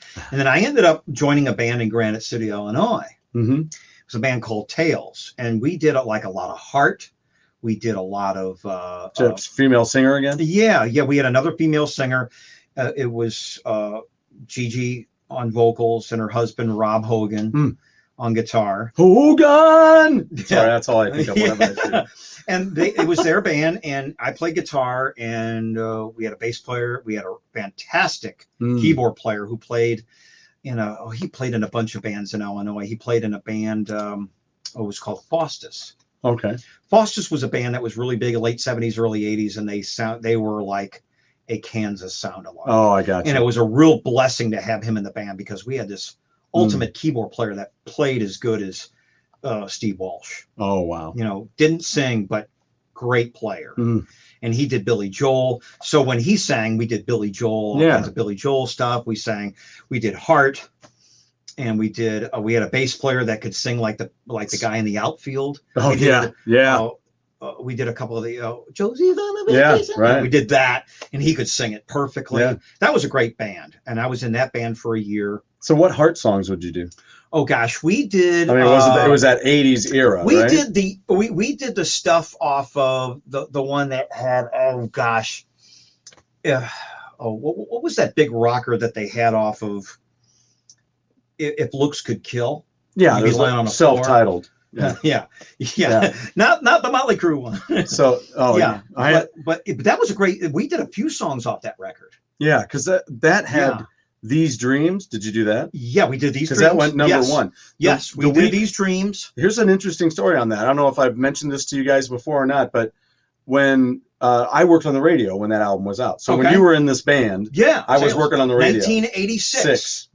So I worked on the radio for 9 months. We're in the hair metal / pop keyboard era. You know, Depeche Mode and all that stuff. You know, the Cure and bands like that. You know. So when that song went number one, they Casey Kasem, we run Casey Kasem every weekend, Top 40, and he told the story about when they went into the studio to record that record. And please do yourself a favor, listen to 2 songs. When we're done with this, listen to 2 songs. I'm going to say it again. Listen to Heart of Darkness, because that was an extra song that never made the record. It's a great song. It's on YouTube. Yeah. Heart of Darkness. But then listen to These Dreams. And there's points in that song where she kind of cracks. Oh. And it's almost like, you're like, ooh, you just barely made that. Right. But then she came in the next day and had to finish up vocals on it, right? So, but the producer was like, what's going on? She's like, what are you talking about? And he goes, yesterday you had this thing. You had this rough, sexy kind of a thing. Yeah. And she goes, well, I kind of had a cold yesterday. I kind of was raspy. And he goes, well, you're going to have to give me that again. Okay. So she had to act like she had a cold on that next day of recording to get it right. Well, we actually did, I think, 3 songs off that record. We did These Dreams, we did If Looks Could Kill, and we did another one. Yeah, but then also, she liked a lot of the classic stuff. So we did Straight On. Yeah, right. And we did Tell It Like It Is, which was actually an old... Yes. That was an old R&B tune that came out. I forgot who did it. Did they do that on Magazine? Was that that album? That might have been on Magazine, but I'm not sure. But we did a couple of the old. We didn't do Barracuda. We wanted to do some of the Heart stuff that nobody else was doing. Right. Oh, well, yeah. I mean, there's so much. Nobody was doing Straight On. Nobody was doing Tell It Like It Is. Right. And then we did the 3 off that one album that I said I can't. The self-titled. Yeah, that one that had Looks with Denny Carmassi. Yeah, with Denny Carmassi. Yeah. And then the bass player that played in that he was it had Howard Leese. Howard Leese. That was a guitar Howard player. Leese was original. He was the guitar player. But he wasn't original. Yeah, Howard Leese was the only original member besides the girls on that record, I believe. It was Denny Carmassi on Denny Carmassi on drums. Because he wasn't the original drummer. And the bass player was Mark Andes. Mark Andes. He was in Firefall. Because Fossen was already gone. Mark Andes was in Firefall. That's where I knew him before. Great band. Saw them live at the Mississippi River Festival back in 77. Yes, right before they did Elan in 78. Oh, they were... Strange Way came out in 78. I got to see... I know we're getting on a rabbit trail here, but I got to see Firefall open for Kenny Loggins. Or Loggins and Messina, actually. Wow. I got to see the original Loggins and Messina, and then I got to see Kenny Loggins when he did the music from Caddyshack. Yep. Oh, gosh, wow. Unbelievable singer, unbelievable band. Mark Andes. you look at some of the musicians that played, in Kenny Loggins' group, was just fantastic. Mike Hamilton on guitar. Wow. He was like a Steve Lukather type. I mean, he was an LA session guy. Michael Landau and all those LA guys were fantastic. Yeah. And he had Trism Bowden on drums. Forgot his keyboard player, but he had all these LA guys in his band. And you know, I got to see that tour with the Caddyshack. The album with Celebrate Me, I think Celebrate Me Home, I think was the previous album, or was it on Celebrate Me Home? I can't remember. That could have been on there. Yeah. I didn't buy a lot of Kenny Loggins records. Yeah. I just knew, you know, I knew his hits. I mean, the album with Don't Fight It on it was fantastic with Steve Perry. Who did he write that song? Or not that song. Yes, that was great. Yes. That was great. And Neil Giraldo played guitar on that album. Really? Yes. Wow. As a matter of fact, on Don't Fight It, Neil Giraldo did all those harmonics on there. Really? That was Neil Giraldo. And he also had Michael Landau, which was another LA studio guy on that record. So for anybody else besides, I think. Okay, we're getting off into trivia. No, you're fine. I'm just kidding. No, like besides me, Dan, and maybe JD, somebody else, if you don't know, Neil Giraldo is the gentleman who's married to Pat Benatar, and he was her guitar player. I learned a lot of his solos. That's one guy, you know, I was a guitar player. See, some of these guys. He was tasty, man. He's tasty. I know, because like, you know, a couple years, and then after that band, because I wanted to get to SLM when I met you, you know, we're kind of segueing into the 90s. Right. And so after I left Tails, I went on the road. Went in a road band. Boy, that was a disaster. What was the name of that? Oh, gosh. We were called The Look. The Look. The Look. She's got the look. You talk about a cheesy 80s band sound.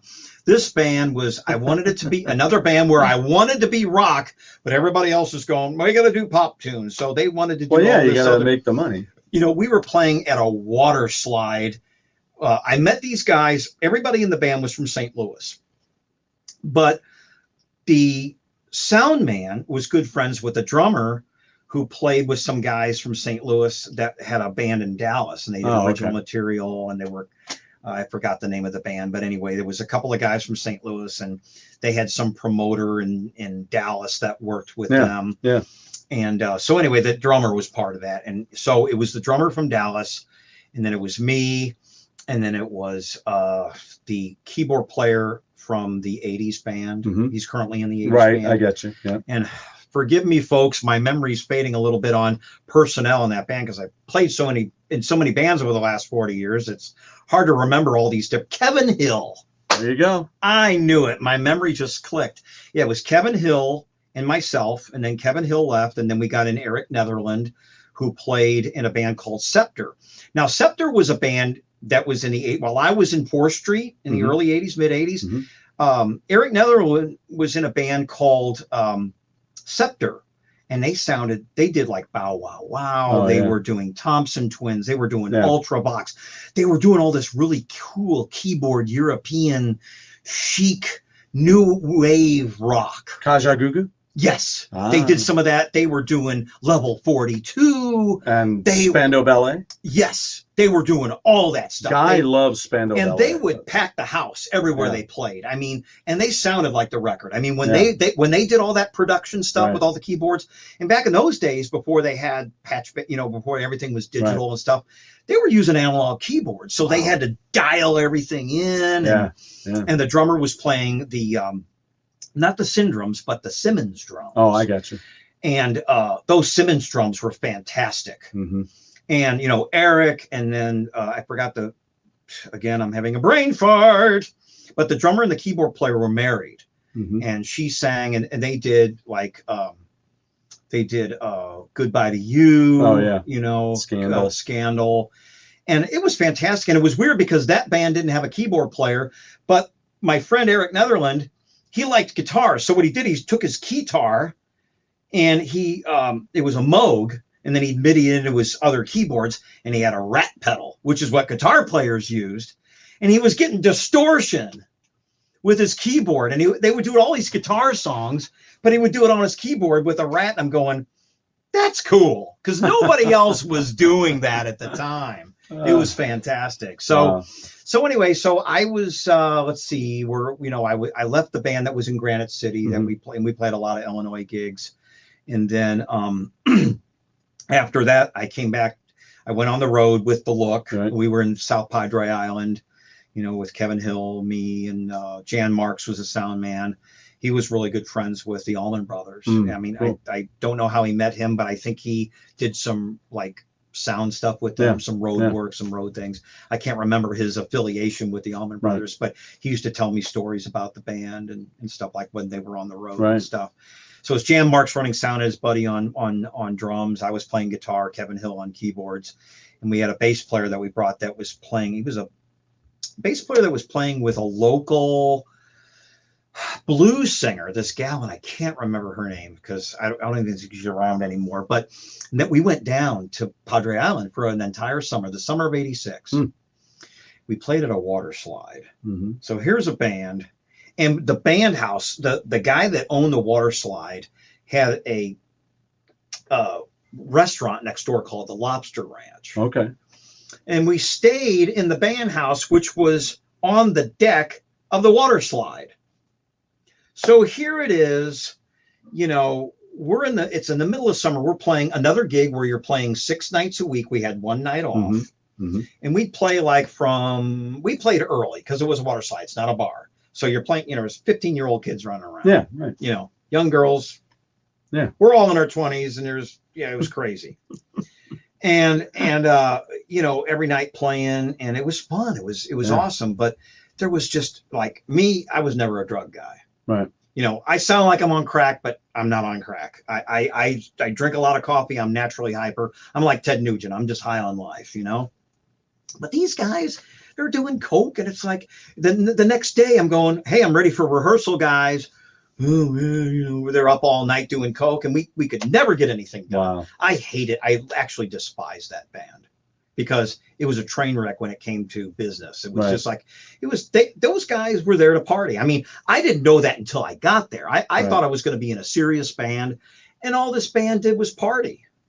And, you know, Kevin ended up leaving because he knew that those guys, you know, that the drummer and the sound man were just partying all the time. And it just really kind of ruined the experience. Right. The only thing that I liked about it was the first time that I got to kind of go on the road because I had never been in a road band. And, you know, so it was a learning experience.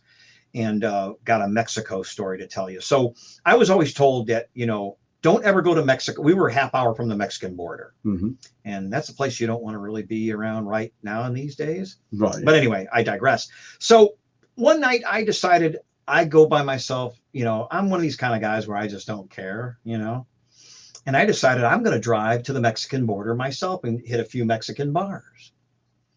And they said, if you're going to go to Mexico at night, park your car on the Texas side and then walk through the border. Dumb me drives in. So I'm in my car and I got my classical guitar in the back, and I had not really played much classical. I knew a little bit. I was mostly my electric because we'll get to the classical stuff later. But anyway, so I had my Yamaha classical in the back, and I'm driving my I had a Buick Skyhawk. Remember those? Kind of slick back. Yeah. And a really cool looking car. It was lemon yellow, had a white interior. And I'm driving along. I get about a block or two right into Matamoros, Mexico, the border town. And this car full of Mexican guys pull up next to me, and they're like in this, oh gosh, it was a Ford Tempo or something. Sure. And they said, pull it over with their thick Mexican accents. I pulled over. They get out. They surround my car. They lift up their shirts. They got pistols stuffed in their pants. And I go, musician, musica, guitar. You know, I start doing the best version of myself, trying to do a Mexican accent. And they go, okay, you can go.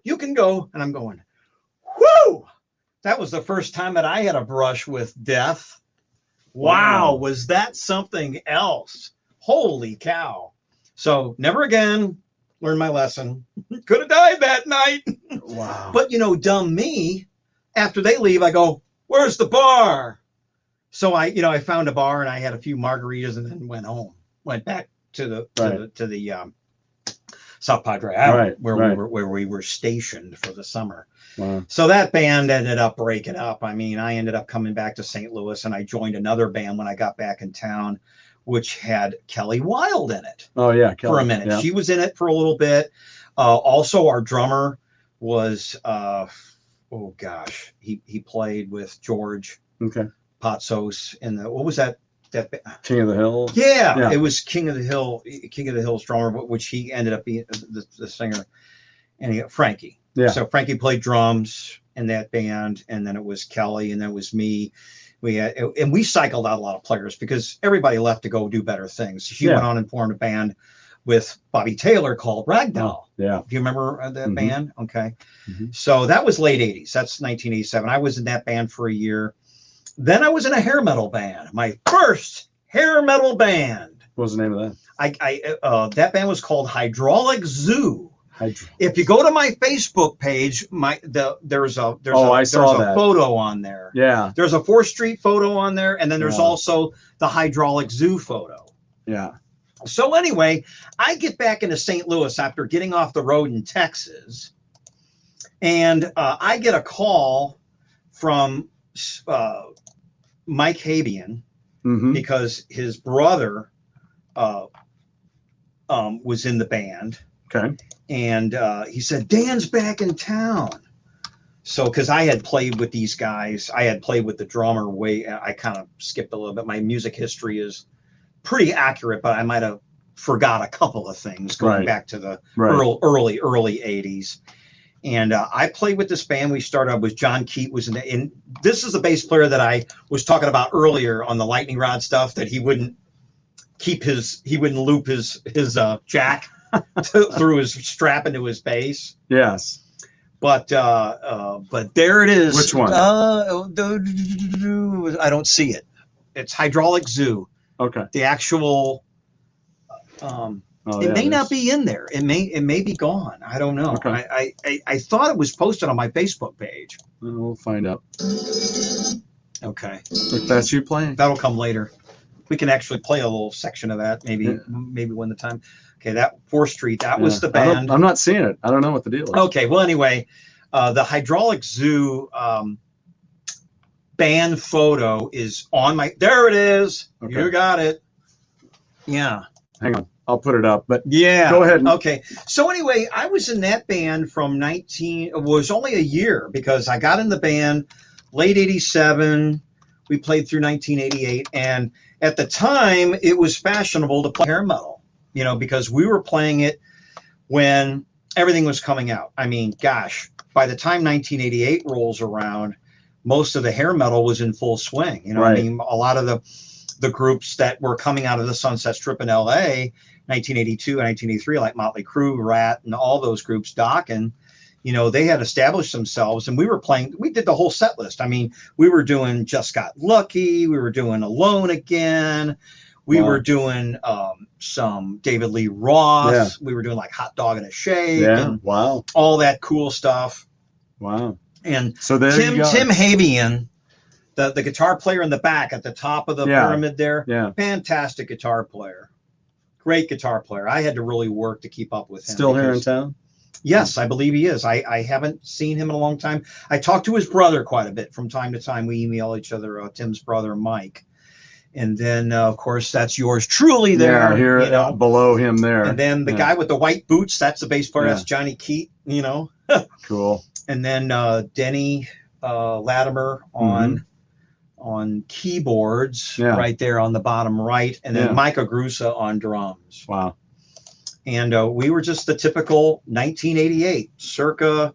We did all the hair metal stuff. Great band. We even did some originals. We actually recorded like 3 or 4 demos and sent them off. And they said that they really liked the songs, but they said that since you don't have really a lead singer, because at the time we didn't have a lead vocalist. Oh, wow. And the drummer was just doing the demo tracks and it wasn't quite to what we wanted. Right. Because back in those days, you had to be a high singer. I mean, all the record companies are signing all these tenors. Yeah. And our drummer sounded like Ozzy. Oh. And what happened was they said, well, we like your stuff, but your singer sounds too much like Ozzy Osbourne. And they didn't really want to have anything to do with us because they said, we like the music, but your singer drummer sounds like Ozzy Osbourne. They said, send us new material when you got a singer that can sing tenor and we'll do something. Well, the band, I ended up leaving that band. And then after that, I ended up getting a day job. I worked at for the first time, I hadn't played music full time, and I wound up getting a job at a warehouse where Tim worked, and worked there. And then I stayed there for a few years, and then I got a job at St. Louis Music. St. Louis Music, I should. And now we're catching up to 1993 now. Yeah. And boy, what an experience! I worked in final line. I actually worked on the assembly line, and just driving screws. So I'm not playing guitar anymore. And unfortunately, this is where my music story gets a little grim, because I developed carpal tunnel syndrome. Oh, yeah.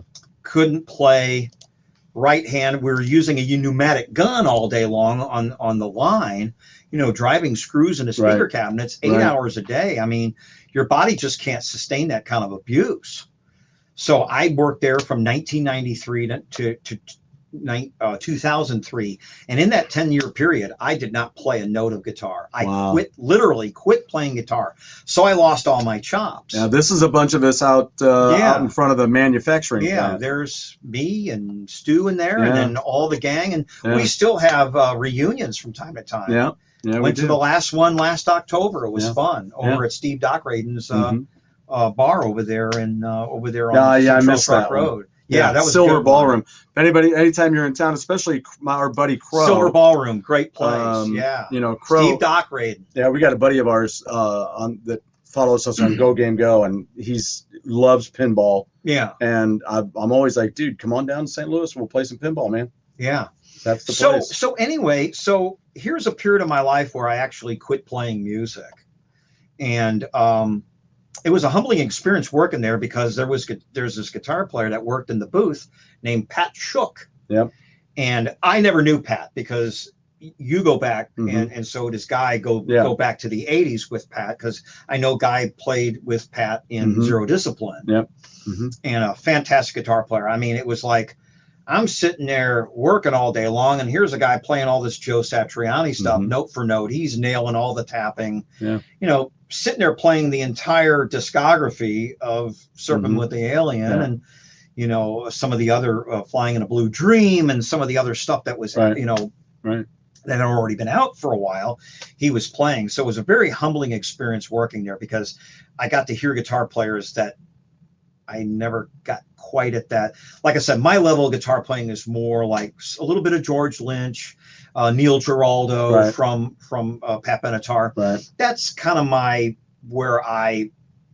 guitar level has always been, pretty much as an electric guitar player. Right. So it was a humbling experience to watch a guy play at that level. Right. And then to go over, and on my breaks, remember, I used to come over and have coffee on my break with you and Guy up in the booth. Yep. And then I got to see, some of the other guitar players that played over there that were fantastic. Well, Obed was over there. And got to Ben see Robbie was over there. And it's like, I'm a dead man. I in the future, I'm going to have to really practice to get to that level, And, I've kind of gotten to that level now where I'm actually working on my scales now. Right. I'm working on scales and arpeggios. I haven't learned a lot of songs yet, but that's coming up. Right. But, I've just been working on my chops as of late. I kind of fast forwarded a little bit. Well, when did you start doing classical? So here's what happened. Fast forwarding now. Worked there for 10 years and left. So after I left SLM in 2003, right, I was going to say, I actually started studying classical in 1999. So towards the tail end of working at SLM, I started studying classical. But because of the damage on my hands, I was learning, but I couldn't get real far. So thank God that SLM kind of closed down. Well, by 2003, we got purchased is what happened. And we lost our jobs before you guys did over in R&D. Right. So the plant shut down. So I lost my job in 2003. I'm still practicing, and thank God I left, because it took me a few years. So I took guitar lessons enough to learn everything. Right. But I had to quit taking guitar lessons because I couldn't even, because my hands were so damaged. So luckily, I got away from it long enough to where my hands could recover. And then I learned how to do some exercises, change my diet a little bit, started taking supplements. So by the time you get to around 2005, my hands started coming back. And I started learning not just classical, but I had to learn jazz standards because nobody wanted to really hear all classical. I was playing some, you know, Bach cello suites. I was playing some Villalobos. I was doing some not really crazy classical guitar music, but I was doing some intermediate level stuff. Right. And the retirement homes are going, well, we really like a guitar player, but the seniors, they want to hear Fly Me to the Moon. Right. They want to hear Sinatra. They want to hear, you know, Girl from Ipanema, Joe Beam. They want to hear all that old stuff, you know. So I had to kind of by default learn all kinds of music that I didn't really want to learn, but ended up liking it anyway. Right. So I learned that, kept doing the classical. Then I started learning rock covers. So I started doing like fingerstyle versions. I did my own arrangements of like some Fleetwood Mac and, you know, some Beatles, and just started doing that. Yeah. And, you know, I'm playing restaurants by 2007, 2008. Yeah. And this is what I've been doing all the way up to. So we're here where we're at. Yeah. And I've been doing this for 15 years, just playing my classical and doing some classical and then doing a lot. Oh, and by the way, I've written a lot of originals. I've got about 2 albums worth of originals that I've written. I do have a short CD. Yep. And I'll have to bring it maybe next time. Yeah. I should have brought it over here. Yeah. I didn't know whether you had a copy of it. I do. But I got 5 tunes that I did on an EP back in 2008. Mm-hmm. And I have written but not recorded much more material since then. Mm-hmm. And there's actually a flamenco piece that you actually dialed up earlier that week if you want to go to it. It's called La Sombra. I hope we're still live. Yeah, we are. It's just I don't know what it's doing. Okay, so we're freezing up a little bit live here. I don't know. But anyway, so La Sombra della Lluvia should be in that mix. I think you just dialed it up just a little bit ago. It's a live snippet of me playing at Schnucks of all places. Oh, is that where you were playing? Yeah, Schnucks used to have live entertainment up until COVID happened. Okay, right here is just a snippet of one of my original flamenco piece that I wrote. Let me see if I can pull this over here. And so it's been great. It's been awesome. Yeah, let me see if I can. Great run. See if I can share this over here. Okay, that's Human Nature. Okay. There. Let me see if it shows up here. Sometimes it doesn't want to show up. Okay. So yeah, you had it just a moment ago. I think a friend of mine who actually videotaped it that night just did snippets of several songs. Yeah. So Human Nature, you know, is on there, Michael Jackson, and then I did my original piece, and he might have included a few other pieces as well. Go back here real quick, and this one here. There it is. I don't know if the... So we got a little Spanish guitar music there.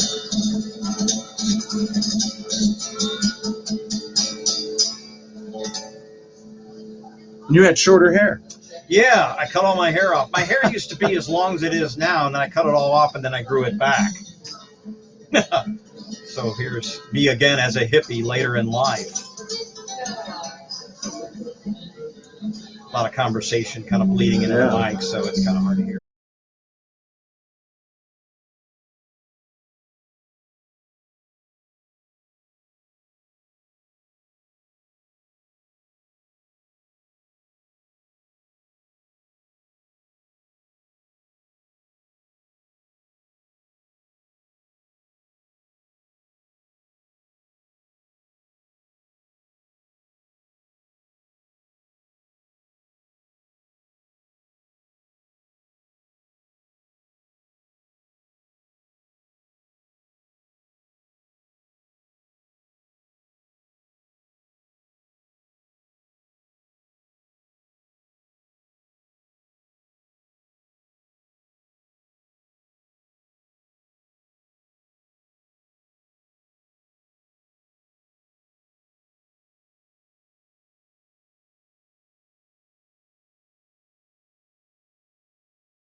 All the content, you know. Let's see here. So I don't know. It says we're still on. It's still going.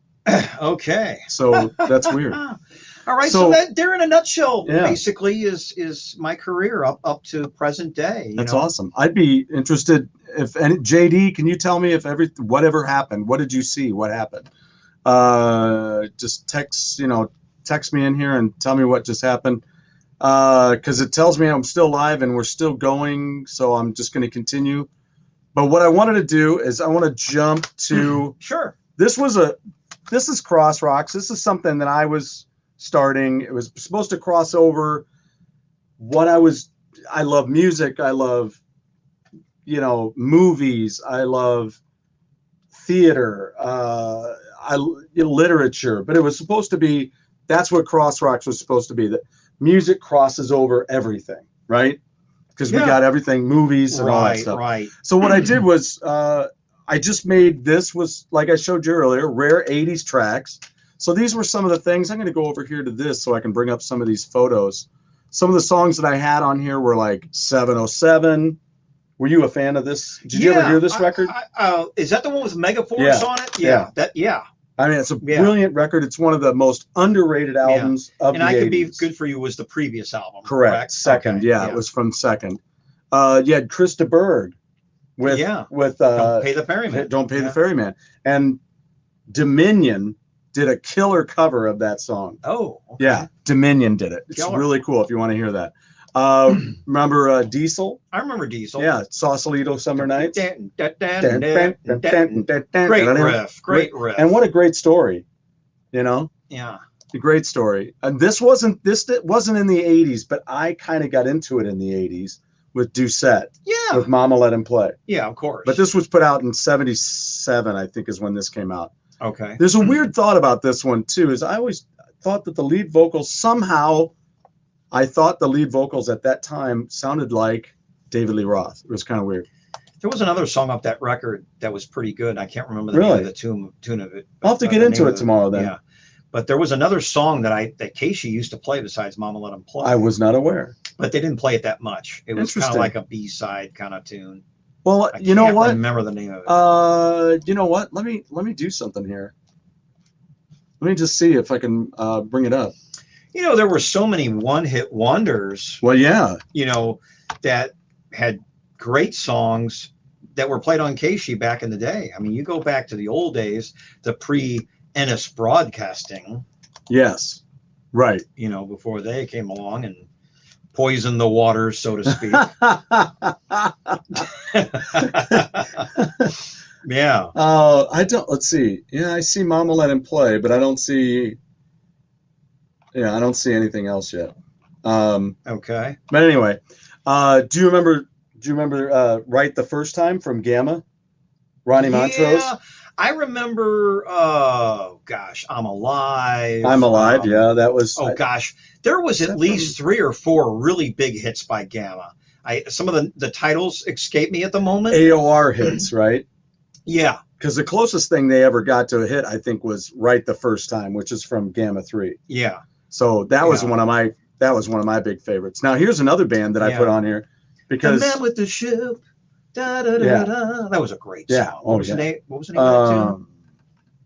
I can't remember the name of the tune, but it's got kind of a bluesy, kind of a shuffle, I'd have to kind of beat to it. It's fantastic. I don't know which Gamma album. I've got a bunch of Gamma back there. And Gamma was a very underrated band. Very, very underrated. And I'll tell you what, when you start getting into Ronnie Montrose, I mean, I remember I bought Open Fire. Yes, right. Which was a fantastic record. Right.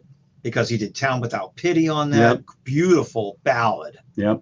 With some great horn and string arrangements in it, which was Bob Alcivar, Jim Alcivar's brother. Wow. Jim Alcivar was the keyboard player, and his brother Bob was the production guy on that record. Gotcha. And I think Steve Smith actually did the tour. He used a different drummer, but I saw a live performance of that first album with Steve Smith from Journey playing on that tour. Shoot. Incredible. Wow. Yeah, and then Alcivar was playing keyboards. They did the whole album. Wow. They did that whole Open Fire album. But what's really cool about him is he released, which I didn't follow it, but Ronnie Montrose put out a string of albums. Oh, yeah. And they're all, one's better than the next. Yeah. Oh, yeah. And he's doing all this jazz fusion stuff because, we always think of him as this rock guy. Well, yeah. You know, you think of them as the first album, Right. Rock Candy, Rock the Nation, Right. Space Station Number 5, Right. all those great songs. Don't get me wrong, I love that stuff. But, you know, and then he plays. Well, then he did the last stuff he did. Some of the last stuff he did was all acoustic. Oh, really? Yeah, he did an album called Bearings. I got it. That's when I met him. Well, kind of like Craig Chiquito. Oh, yeah. He's all acoustic now. Oh, yeah. Totally. He's on the Smooth Jazz Station. Yeah, he's got all that whole string of records, which is acoustic this, acoustic highway, acoustic whatever. Yeah, exactly. You know, and I got to meet Ronnie. He was down at the. I talked to him on the phone. He was my first interview. Really? Yeah, ever. My first. Amazing. I was working on KQCA 102.3 up in Canton, Missouri, before they were purchased and moved to Hannibal, and he played the Smokehouse in Quincy. Mm-hmm. And I said, "Oh, I'm thinking about getting an interview with them," and they said, "Okay, fine, as long as you got to set it up." And I'm like, "Oh, that's cool." So I set it up, and it was wonderful. He said, "Just don't play Bad Motor Scooter." Okay. He didn't like that. Well, it was Sammy's tune. Oh, okay. So he's like, "Yeah, just don't play that off of there." Okay. So I played something else. Don't play Bad Motor Scooter. And that was the year that 5150 came out.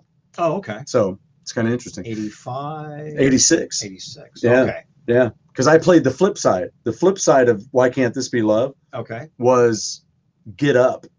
Get up.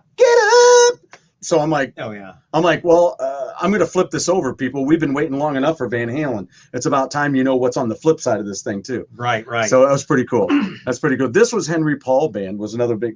Grey Ghost is the one they did first after he left the Outlaws and kept going. Okay. And I'm hoping to get, I'm going to message him tonight because I got to get an interview with Henry. But this was their second record. And it was really interesting.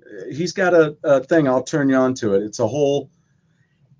He put out, like you just did. He put out this talk. It's his life in music. It's his life and his life in music.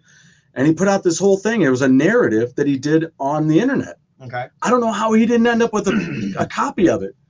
But he goes, I said, "Hey, I got this and I did this." And he goes, "Oh, you have a copy of that?" He goes, "I need a copy of that." Somehow he didn't end up with a copy of his own narrative. Mm-hmm. So I said, "I've got it," but I thought I had a raw copy because what I did was I made it like a radio show and I put in all the songs and music that he was talking about. Mm-hmm. So I injected those in. So I had to give him that. I said, "I'm sorry for all the music, but it's your music." So it was Outlaws and Henry Paul and you know, it was just crazy. But they fired him because he was just a rhythm player. Okay. So they got rid of him and got Freddie Salem. Okay. And then they rehired him and then they fired him again. Whoa. But I mean, you know, Huey Thomason and Billy Jones were great guitar players. Oh yeah. I mean, yeah. that's you know, he says some funny things. He's got a funny story on there. I won't blow it because what I'd like to do is talk to him about me playing it on the show. I'd really like to do that. Mm-hmm. Is play that narrative over the show. Mm-hmm. So anyway, so this was their second record, Feel the Heat, and he said it was kind of a big turn because they were really into Southern rock, but just like you were saying, mm-hmm. people wanted them to play rock and roll. Right. That's what was big. So then they had to, but he really didn't want to go that direction, and one of the guys ended up leaving because he wasn't feeling it. Okay. So he didn't like that direction. It happens. It does. It does. Another song on there was Mask of the Great Deceiver. Okay, yeah. And Dio did two songs on that record. Yeah, he did Live for the King as well. Live for the King, thank you. Which they never played that much on the radio. Pretty much it was always Mask of the Great Deceiver. That was the big song off that record. And very Kansas. Yeah. It had that huge Kansas sound. Yeah. You know. Oh, and another thing John Elefante told me when I was talking about Kansas, he goes, I always loved Dave Hope's playing on bass. I said, "Me too." Yeah. And he goes, "Yeah." He goes, and when I met him finally, when I joined the band and met him, he goes, I told him that. And he goes, "Well, you know, I don't write those lines." Oh, yeah. Remember you said that Kerry Livgren goes, writes it on the keyboard and then he goes, everything I'm doing with my left hand, just play that. Okay. So that's what his bass lines would be. Okay. And here we go, Max Webster, right? Oh yeah, one of my favorite bands. Yeah, another one of the songs on this is Battle Scar. That's one of the tracks. That's the big Casey hit, of course. Yes. But my gosh, the whole album is fantastic. Oh, it is fantastic. If you're a guitar player, you know what I'm talking about. If you're a guitar player who's never listened to that album or any Max Webster at all, you're in for a treat, because Kim Mitchell is another great Canadian guitarist. Yeah, and he does a radio show too. Oh, really? Yeah, he actually did an interview with Sammy Hagar. Wow. Yeah, on his radio show. But do especially check this record out. And then if you fall in love with this, check out some of the other ones too. I bought them on a bunch on Amazon years ago. I bought this one and a couple of other ones back there. But Battle Scar is a track that Rush sat in on and did that song with him. It's a great classic. Great classic. That Roger Hodgson, when he left Supertramp. Yeah, I never listened to any Roger stuff after he left Supertramp. In the Eye of the Storm is the only track. That's the title track. Is the one. Great songwriter, singer, keyboard player. Yeah. And they did Cannonball. Was when he left the band. That's when Supertramp had a hit with Cannonball. Okay, I still love that song. I was not hip to that. I still love that song. Okay. Sniffing the Tears. Yeah. Fickle Heart. I remember having this vinyl, but I think I took it back because it was skipping. Okay. Because back in this time frame, the albums weren't pressed very well. They started getting really crappy. I remember because this, I think, this might have been 79. Okay. Not 80. But this stuff carried over. These are songs that carried over into the 80s. But I remember I got Three Hearts by Bob Welch. Bob Welch. Yeah. Okay. Which had Precious Love on it, and it was a great album. I was only familiar with French Kiss. Yeah, but this was the next album, was Three Hearts. All right. And he had Precious Love was the big hit. Right. And I took it back like twice because it was pressed so shitty. And it had skips in it right away. Oh, okay. Yeah. Yeah. How about this one? Oh yeah, Every Step of the Way. Every Step of the Way. Yeah. Schemer Dreamer. What a great cover.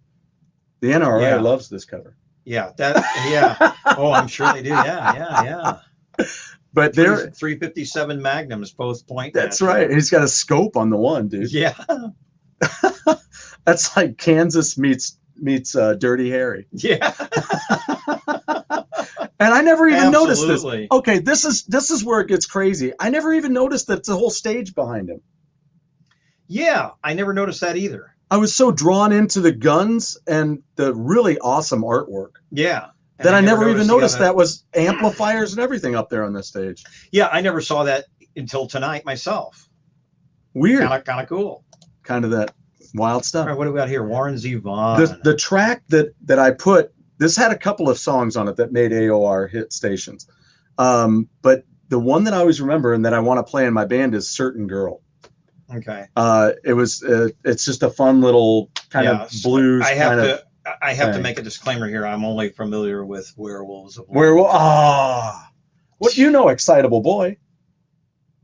Yeah, that was like, was that the same time frame? Could have been Lawyers, Guns, and Money. No, that's this one. Okay. Yeah, Lawyers. Thank you for mentioning that, because that is the other song that was on this record. Right. Okay. Yeah. No, I think was Werewolves on Excitable Boy, or was that on Warren Zevon? I'm not sure. I think it was. I wasn't a big fan of him. So I wasn't either. You should know that more than I do. I'm not a big fan either. That's why A Certain Girl though really hit me. Yeah. It's kind of a call and response tune. Okay. Yeah, it's kind of fun. So anyway, but those were some of the tracks that were on there, and I've got others. There's another one, Russ Ballard. Okay. Are you familiar with Russ Ballard? Russ Ballard played guitar with, I believe, Argent. Yes, and he co-wrote the song. Hold Your Head Up. Now look at this. Do you know what hit song came off of this record? And you'll notice it's autographed. Yeah. Oh gosh. Help me get rid of this picture, and I can show this to you. The Ace Frehley solo record. New York Groove. Yes, that was written by Russ Ballard. I'll be darned. Ace Frehley didn't want it. He didn't even want to do it. Wow. Russ Ballard wrote New York Groove. Yeah, he wrote New York Groove, and that's the reason that we kid about it, but it was one of the reasons I say that I married my wife, because I went over to her house the first time I went to her house, and she had this record. Okay. And I was like, wait, wait, what woman am I meeting in my life that's going to have Ace Frehley's solo record of all That's of pretty the solo crazy, records? dude. That's pretty awesome. So yeah, it was New York Groove, and he didn't want to do it. They presented the song to him. They're like, "Here, this is a song by Russ Ballard, and there you go." And yeah, he's like, yeah. you know, and then it becomes a big, huge hit. So, and a lot then of guys like that, you know, guitar players that were really good in one band, and then they co-write stuff for other people. That's a perfect example of that. And check out a song called, you can go out on YouTube and check it out. It's called Voices. That's from a Russ Ballard, the album by Russ Ballard called Voices.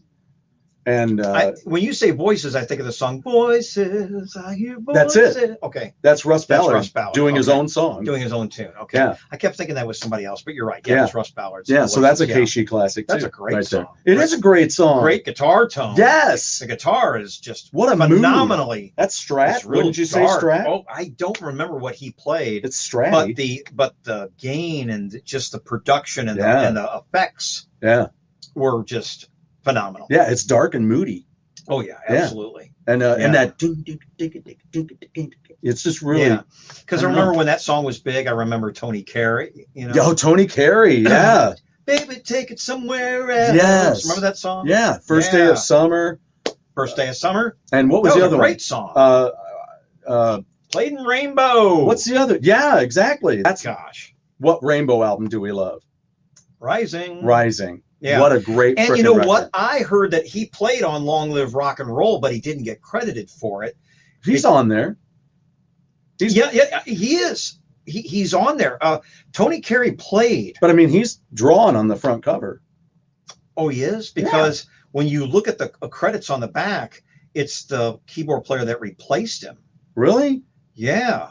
David Stone. Okay, we're gonna. If you look at the back of we're gonna go to Long Live Rock and Roll by Rainbow. We're gonna go to Discogs, and we're gonna see if they have the back cover. And I know that Tony Carey, did the keyboard work. Because who was the drummer? Oh, come on! Oh gosh, this is where the show gets fun. Okay, this is where it gets fun because now we have to actually think about who played on what album. Oh, I don't have to. You have to. I have to. Yeah. I already know. Oh, gosh. Give me a second. Actually, okay. So I do know this. I remember an interview with Tony Carey. Who played? Yeah, and he said that he, in addition to playing on Rising, he played on Long Live Rock and Roll. Yeah. But, and you said his picture is etched on the front. Well. But if you look at the back of the record and it actually lists the personnel, David Stone is the keyboard player listed who did join the band, but he was not on the record. Oh, I'm sorry, you're right. It's David Stone. Cozy Powell was the drummer. Cozy Powell was the drummer. Cozy Powell's awesome. Yeah. Of course, we know he played with Dio, and he also, or not Dio, but he played with Dio on. But who was on Rainbow. bass? But he also went and played with Michael Schenker Group as well. Yeah. Who's on bass on this one though? It's different than Rising. I believe it was Bob Daisley. Yeah. Yeah, not Jimmy Bain. I don't think I realized that. Bob Daisley's on that record. Yeah. Wow. The only guy that's not listed on there that is on there is Tony Carey. Everybody else, so I guess he's not listed on there. Is actually played the tracks. But he actually played. I believe so. Now I stand corrected if I'm wrong, but I thought I remember a long time ago I heard an interview with Tony Carey, and he said he was really ticked off because he said, "Man, I played on the record, and Richie Blackmore didn't even credit me." Wow. Of course, you know Richie's got a reputation. Well, who doesn't? What about Ozzy? Yeah, Ozzy screwed people like crazy over the years. Yeah, like Jakey Lee. Jakey Lee, yep. Bob Daisley. Oh, and even treated Lee Kerslake. Well, even George Lynch. Sure. George Lynch was a guitar tech. Didn't he like go on tour? Oh, I don't know. And worked with Ozzy, and he auditioned the band, and he was supposed to do it, but Jakey Lee came in and he looked cool because I remember I saw a Jakey Lee interview, and Jakey Lee, came in. He's a great guitar player, great guy by the way too. But he had the leather on and he had the look. And Ozzy was such a jackass. He said, "You're out, George Lynch. You're in." And it was that crass. It was that cut and dried. And Jake came in. And then Jake was pissed off because he didn't get credited for a lot of the writing. No, he didn't. He didn't get credited for anything that he wrote on Bark at the Moon and Ultimate Sin. No. The music business, hey! Well, it's one of those things, okay? So I was just talking... We're going to talk about a little bit about the music business and the craziness of it. Well, and where we're going and where we were. Well, but you know who... Christine just watched a documentary recently, and I watched a good portion of it, too. Do you know... So the reason people do this and the reason people get away with it is because in order to build your fame, you have to attach yourself, or there's the feeling that you should attach yourself to somebody famous, and then that drags you along with them, right? Mm-hmm. But in doing so, you sell part of your soul in order to do that. Right. So there's two things. I'll make this very quick. One of them's local, one of them is not. Many years ago, Elvis, they wanted to do Dolly Parton's I'll Always Love You. Yeah. Right? Right. But they wanted to take some writing credit for that song in order for him to do it. Okay. And she said no. Yeah. So he didn't do it. But look how much money she's made off that song by standing up for herself. Yeah, because Whitney Houston ended up recording it, for the movie. And she had a hit with it. Yeah. So it's like, who wants to sell off a part of their shit just because some guy shakes his hips and might make it a hit? Yeah. I mean, he'll make it a hit, but you're going to make more money if you make it a hit and keep all the writing credit. Right. That's just the nature of the business. You see so much of this happening all the time. Yeah, and the local one that happened was our buddy, Mr. Weber. I heard about him with the situation with John Bon Jovi. Okay. Yeah. Wow. Threw him out of the dressing room. Wow. Because he wanted him to sign over some of his writing credit to go on tour with him. Okay. Crazy. Yeah, I hadn't heard about that, but I'm not surprised. But that's what people do. I mean, gosh, Cinderella did it. You could almost do an entire show of talking about the music business and all this kind of stuff that happens. That's why I say we can get back and talk about that. Yeah, we can do that another time. But we did talk about, you were saying about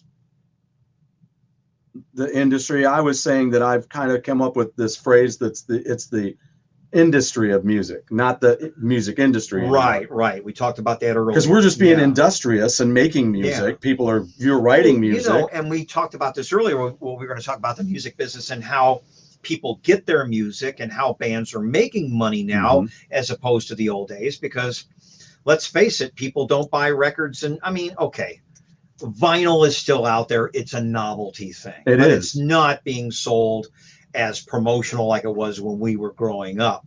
So nobody's buying vinyl or CDs anymore. They're either downloading it off Spotify or they're downloading off CD. I think you download off of YouTube, iTunes, or off YouTube, or they're just getting a subscription to Spotify, whatever it is per month. I don't have a subscription, but whatever you pay. Usually it's like $10. I was going to say $10 a month. And I heard that bands are just getting pennies on the dollar for every play. I mean, it's ridiculous. So bands have to tour and charge way more money to make up for the loss that they're not getting for the music that they were selling in the form of CD and vinyl. Thanks for mentioning that. Because I don't think we all understand that. I didn't understand that. And also, too, what bands have done, and this is where Kiss was smart in the early days because they double dipped. But and I'll get into that in a second. But what I was going to say is because of the way music is now, bands are forced to sell so much merch. They got to sell coffee cups and T-shirts and calendars, and the sky's the limit when it comes to merch producing for the group. And but Kiss back in the day when they were amongst the time when people were buying cassettes and records, they had their merch too. So they got their first comic. They became multi-millionaires because of not only their record sales and their concerts, but also the merch. Yeah, like that first comic book up there. I mean, when I was a kid back in the 70s, I'm dating myself because I'm almost 60 years old. Is it legal to date yourself? Yeah, you know, when I date myself, I have a good time because I know exactly what I like. And I'm cheap. And I'm cheap, too. But anyway, what I was going to say is they were able to do something that no other bands had really done before, because I don't think a lot of bands were selling merch during the old school years of touring, selling records. Yeah, I mean, you're basically looking at T-shirts and stuff. Gene Simmons, whether you like him or not as a person, you got to give him some credit. The guy was a smart businessman, and he figured out a way to market a brand. You know, Kiss became a brand. Right. They weren't just a band; they were a brand. Right. And they had so much stuff to buy. Yeah. You know, gosh, I remember when I was a kid in grade school, Kiss lunchboxes. Yep. Kiss Army stuff. Kiss dolls. Kiss Meets the Phantom. Gosh, man. I mean, and then the movie. Oh, that was a weird movie. It was. But you know what? The Japanese one is better. The Japanese version. I didn't know there was a different version of that. Well, see, the Japanese version, they put it out on their box set, the Kistery box set, when they did, 1, 2, 3, and 4 of those. Okay. Which I bought them all. But those DVDs, they have the Japanese version. And in the Japanese version, they have, in those scenes where it's quiet and maybe just a little silly dialogue. Yeah. They play songs. They have 4 extra songs in that movie. Yeah. They're from the solo records. Yeah. Every one of them has Mr. Make Believe by Gene Simmons. And then there's 3 other ones that are in the movie in those little awkward moments. And it really, if you're a Kiss fan, it moves the movie along. And it's not just a bunch of, I don't know, it just takes away the, good God, this is so silly. I don't know, it just adds to it. That's all I can say. Yeah, since we're talking about the business, what a lot of people don't realize, and since we got musicians tuning in tonight, is since we're kind of on the subject of Kiss a little bit, I don't think a lot of our listeners know about a lot of the guitar players that were playing. That a guitar player in particular is Bob Kulick. Oh yeah, Bob. Who played a lot of the solos on some of the later albums in the later 70s. I think from Love Gun on. Well, maybe even Dynasty. Yeah, and in fact, because Ace was just not in shape to be able to play on those records. Yeah, like JD and I were talking about Vinnie Vincent and Anton Fig. Anton Fig on drums. Yeah. Yeah, absolutely. Yeah, I met him out in New York. Real cool. Yeah, dude. Creatures of the Night. I mean, you got Creatures of the Night right there. Gosh, who played guitar on that? Vinnie Vincent. Yeah, and didn't. And but Ace is on the cover. And a little trivia here. I don't know if it actually happened, but I remember watching a interview with Eric Johnson, guitar player, that he was they called him to play on Creatures of the Night. But really? But I think Vinnie Vincent ended up getting the gig. Yeah. But he was considered. Yeah, he was actually considered to play on that record. It was very interesting. Yeah. This album. That they do that. That you're like, they're not even playing. Yeah. That's like the Psycho Circus album. There's only one song that all the members played on. Really? Yeah. Into the Void. Who played on that record? Well, I don't know everybody besides Tommy. I kind of know other things, but the one guy who played a lot of drums on it, and I'm trying to remember his first name. Was it Kevin Valentine? Check out my show that I did about Shadow King, and Kevin Valentine, I think that's his first name. Okay. Was the drummer on a lot of the stuff on that album. Okay. So. Yeah, but just. But the only song he didn't do was that. You got alcohol. I mean, Ace drank. And remember, folks, we're at 250 some subscriptions. We're almost up to 260. But when we get to 500, I was just looking in here to make sure it was still there. I wrote a letter to Kiss, and it's right here. Really? I didn't finish it, so it never got sent. But I said, once we get to 500 subscriptions, I'm taking it out. I'm going to read it. I'll be completely embarrassed, I'm sure. Interesting. Yeah. Wow. So, that ought to be cool. So lastly, let's wrap this up. The last thing I want to talk about is this Creed record. Okay, yeah. Because you talked about it in your last show. Yeah, I talked about it, and I had you listen to it tonight. Yeah. What did you think? Yeah, I liked it because, you know, I'm a 70s guy, so I'm going to be into, you know, what I kind of, if you want to give my assessment of it, I kind of look at it, you know, like what we talked about earlier, is that it's kind of Southern rock, but it also has a lot of boogie rock. You know, you can hear influences like Foghat. Yeah, in there. Foghat, good. Yeah, that's a good one. The lead singer sounds a lot like Tom Johnston from Doobie Brothers. Yeah, so it has an early Doobie Brothers feel with the Foghat guitars. Yeah, I loved hearing you say that. And then the keyboards gives it another twist. So a lot of influences on that record. It's a shame that they didn't really, you know, but gosh, we could talk all night about bands that didn't. That were from that era that were as good as the bands that got their notoriety that weren't. Well, what about the bands that, we'll talk about this later, but on another show, but I'm going to cover one next week. I'm going to have another Wasted on Rock. Okay. I've got that's what the Shadow King show is. It's my first Wasted on Rock. And it's when this gentleman that's got a channel out here on YouTube called Danny Wasted. Okay. And I poke my hands into there and I grab out an album or a band. Okay. And there's a band called Fisk, Fisc. It's going to be my next band. Yeah. And they had 4 releases, and as far as what I've heard, it's all good. And I'm like, where were they?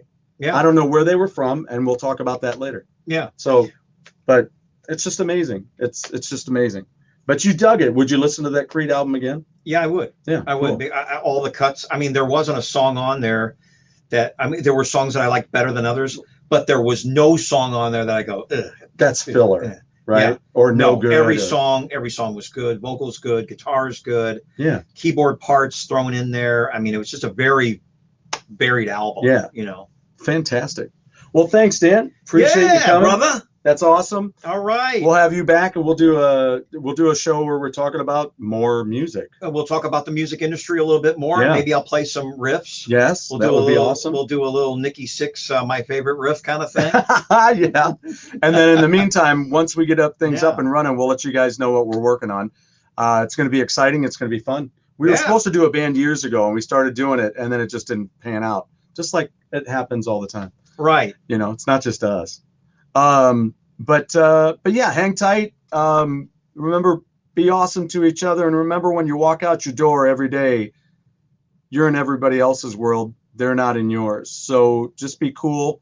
And I can't wait to see you guys back here. Thanks to everybody who was in the chat tonight, asking questions, making statements, loving everybody. So we will talk to you guys soon. Take it easy. Dan, you take it easy, brother. We'll talk to you soon.